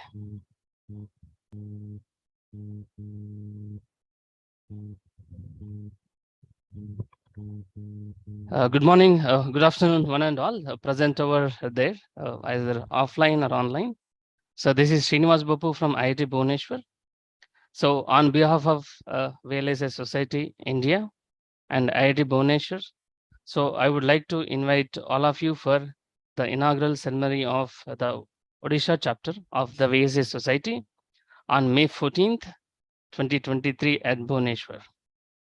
So on board, we already have institutes like IIIT Bhubaneswar and NIT Rourkela, and we're also trying to really take consent from the institutes like NISER Bhubaneswar and NIST Berhampur, ISER Berhampur, and Shiksha and Anusandhan University Bhubaneswar, and BPUT Burla, and there are like many other institutes which we're trying to really take on board. And with these, let's say, kind of institute included, so we would like to really kind of reach every part of Odisha, and we would like to execute the kind of agenda of the VSI Society. So once again, so if possible, I think it's in May, right? So right, if possible, I request all of you to really join physically in Bhubaneswar. Yeah, on May 14th. So in due course of time, so we'll also announce the venue and other details. Okay. Yeah, thanks, Ambika. Thanks a lot. So I think you can stop sharing your screen. Yeah, I'll do that. Yeah, thanks a lot. So we request all of you to join Bhubaneswar. You can visit very good sightseeing, as well as you can join VSI next chapter of VSI, right? So that will be good. So yeah, have you shared that one? Can you share that screen? Huh?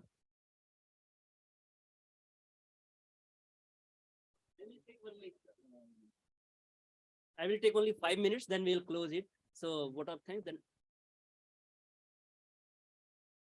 Share only? No, it's here. Okay, fine.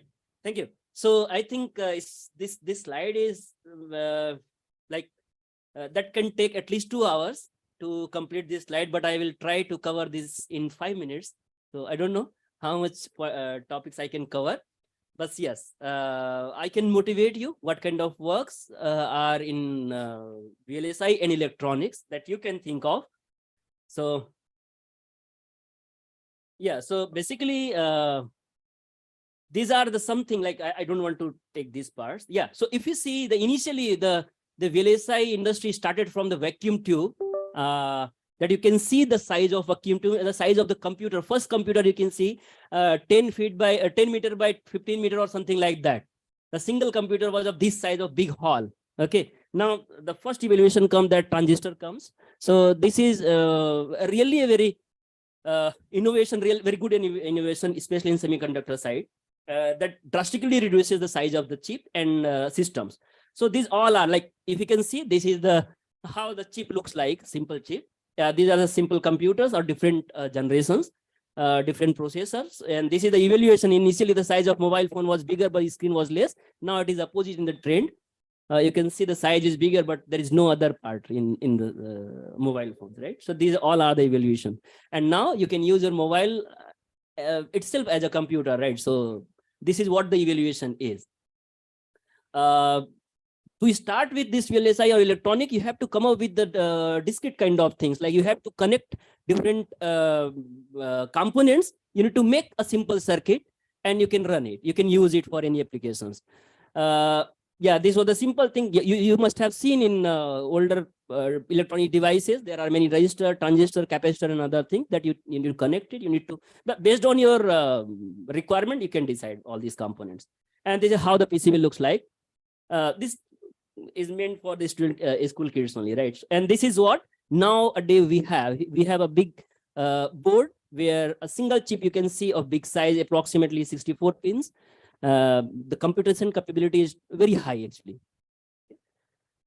This is how the single transistors looks like. And in recently, if you see, millions of transistors are there in a single chip.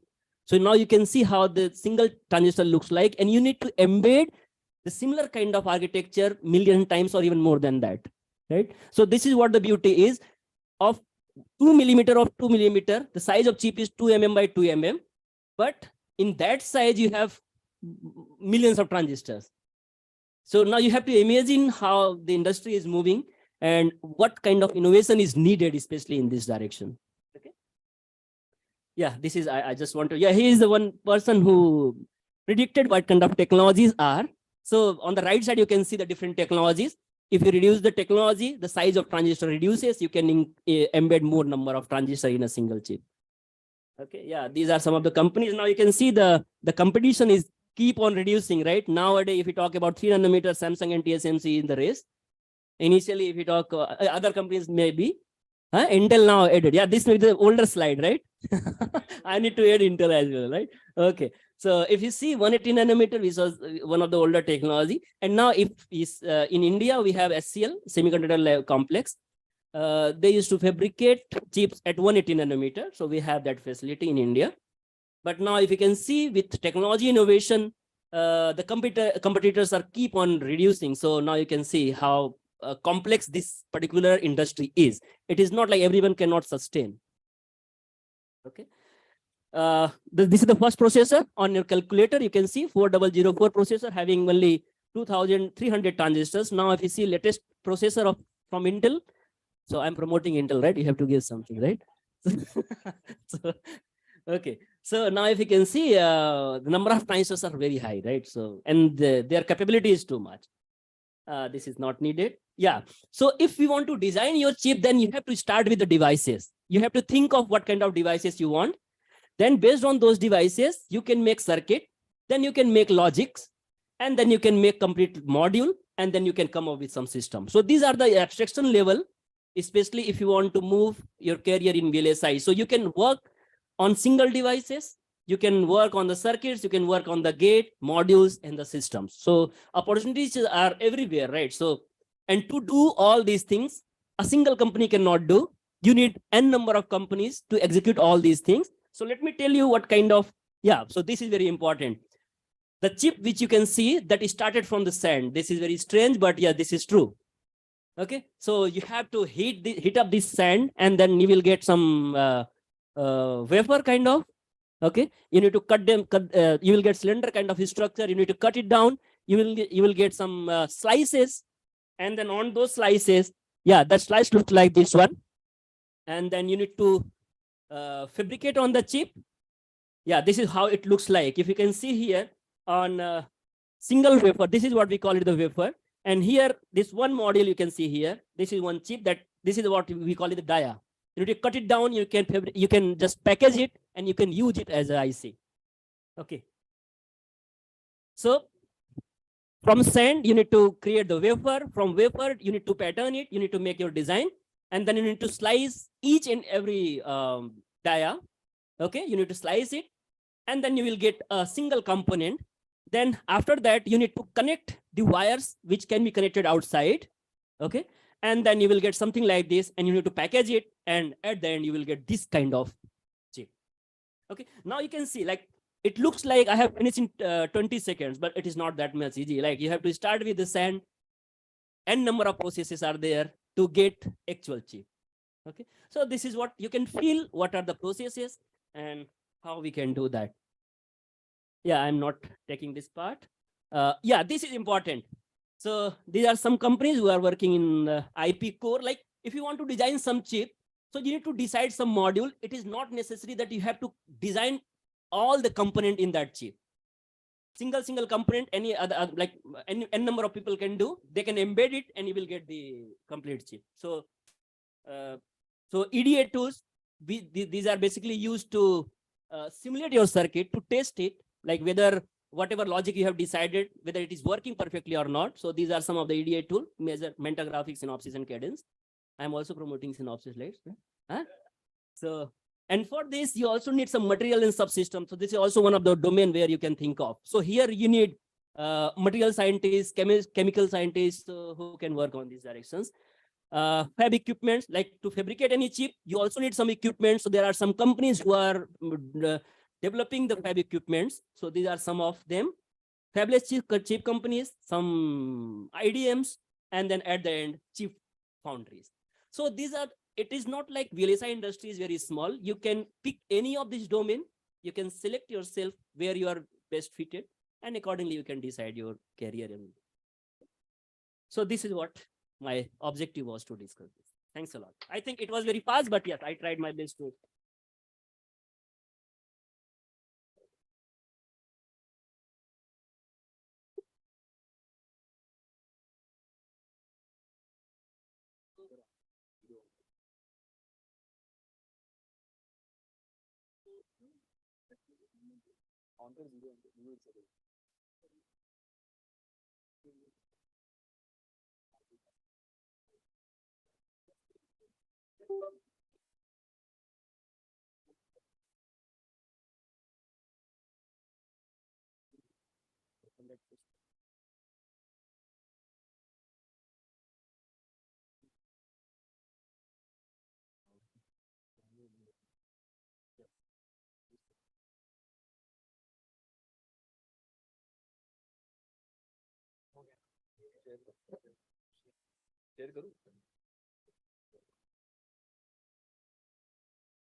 Thank you, sir.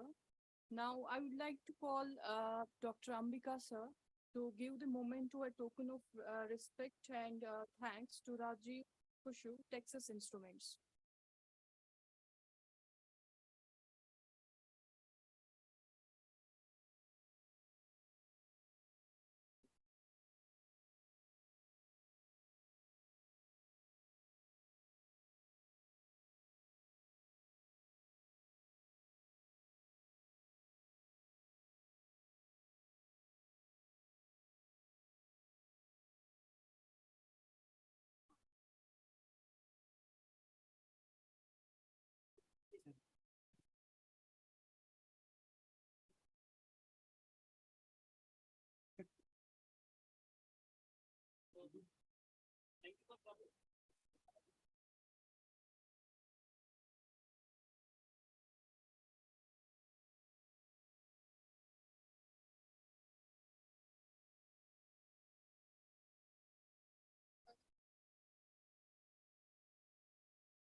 Next, Nishit Gupta, scientist, Team Mighty.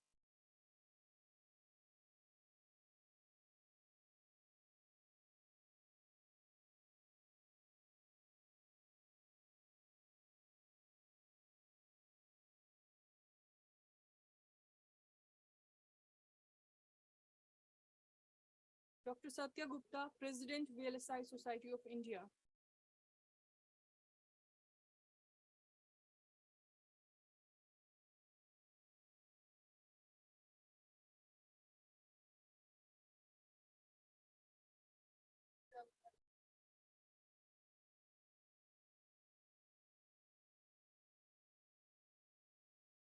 Ms. Chitra Hariharan, Intel.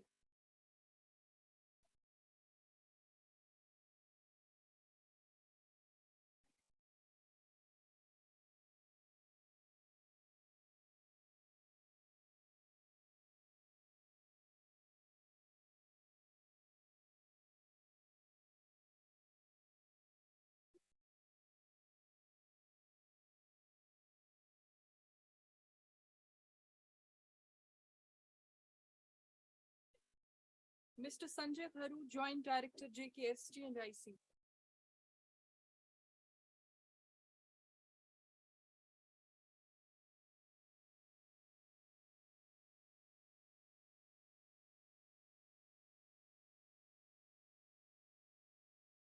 Dr. Ashwani Rana, NIT Hamidpur.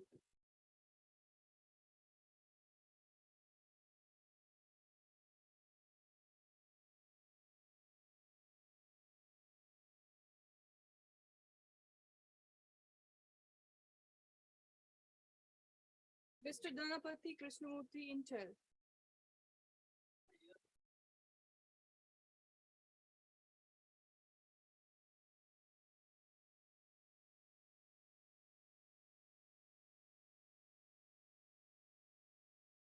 Last but not the least, Dr. Sankalp Singh, Synopsis.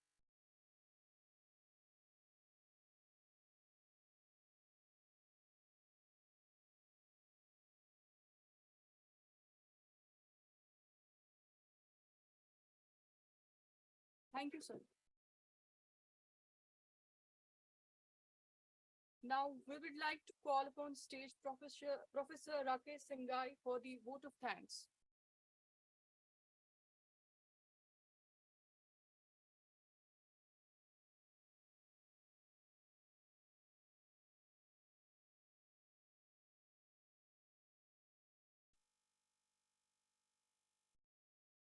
I think it's been a long time. I don't know if you are hungry. I'm very hungry. I'll try to keep it very short. So first of all, thank you, Dr. Ambika, for inviting me here. This is a Sunday morning, and I'm a mechanical engineer, So I'm 65, so I wasn't even sure whether I should be coming, but I think I took the right decision by coming here, and it has been a wonderful experience for me. So I learned a lot of things, and we do a lot of innovation things here, and we have this education program. So I made a lot of notes where we could do activity. So I would like, this is a vote of thanks. So I'll keep it short and simple. We would like to thank Mr. Saurabh Bhagat, Secretary, Jammu and Kashmir DST, Professor Manoj Singh Gaur, Director, IIT Jammu, Professor Lakshmidhar Behra, Director, IIT Mandi, Ms. Chitra Hariharan, Vice Chair, Strategy Head, Intel, Mr. Rajiv Khushru, Texas Instruments, Mr. Nishit Gupta, METI, Dr. Satya Gupta, he's President, VSI, Mr. Sanjay Kharu, from Joint Director, JNK, ST and IC, Mr. Dhanapati Krishnamurthy, Intel, wonderful, I think, session that we had. Mr. Ashwini Rana, NIT Hamirpur, and Dr. Sankalp Singh from Synopsis. And also, I would like to thank all these young students who took part, who came here. I hope you understood something. All the student volunteers who made this all happen, thank you very much. I think there must be some faculty members from here and our IIT Jammu students who took time. Usually Sundays, very difficult to get them up from bed. So thank you very much. I think we should all proceed for lunch now. Thank you very much.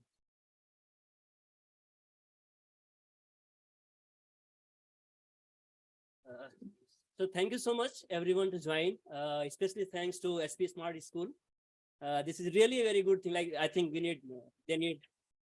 they come up here and they got something. I hope they got some idea how the VLSI industry is working. Thanks to SMVDU, Jammu University, GCET, and other institutes who are here, right? I forgot the names, but yes, I think these are the three major institutes who are here. So thank you so much for joining. Special thanks to IIT Jammu people as well, because they come here. Yeah, they are here only, right? So it's not a good thing. Thanks. So I think we need to move forward with the lunch. So lunch is waiting outside. Let us proceed. Thank you. Thank you so much.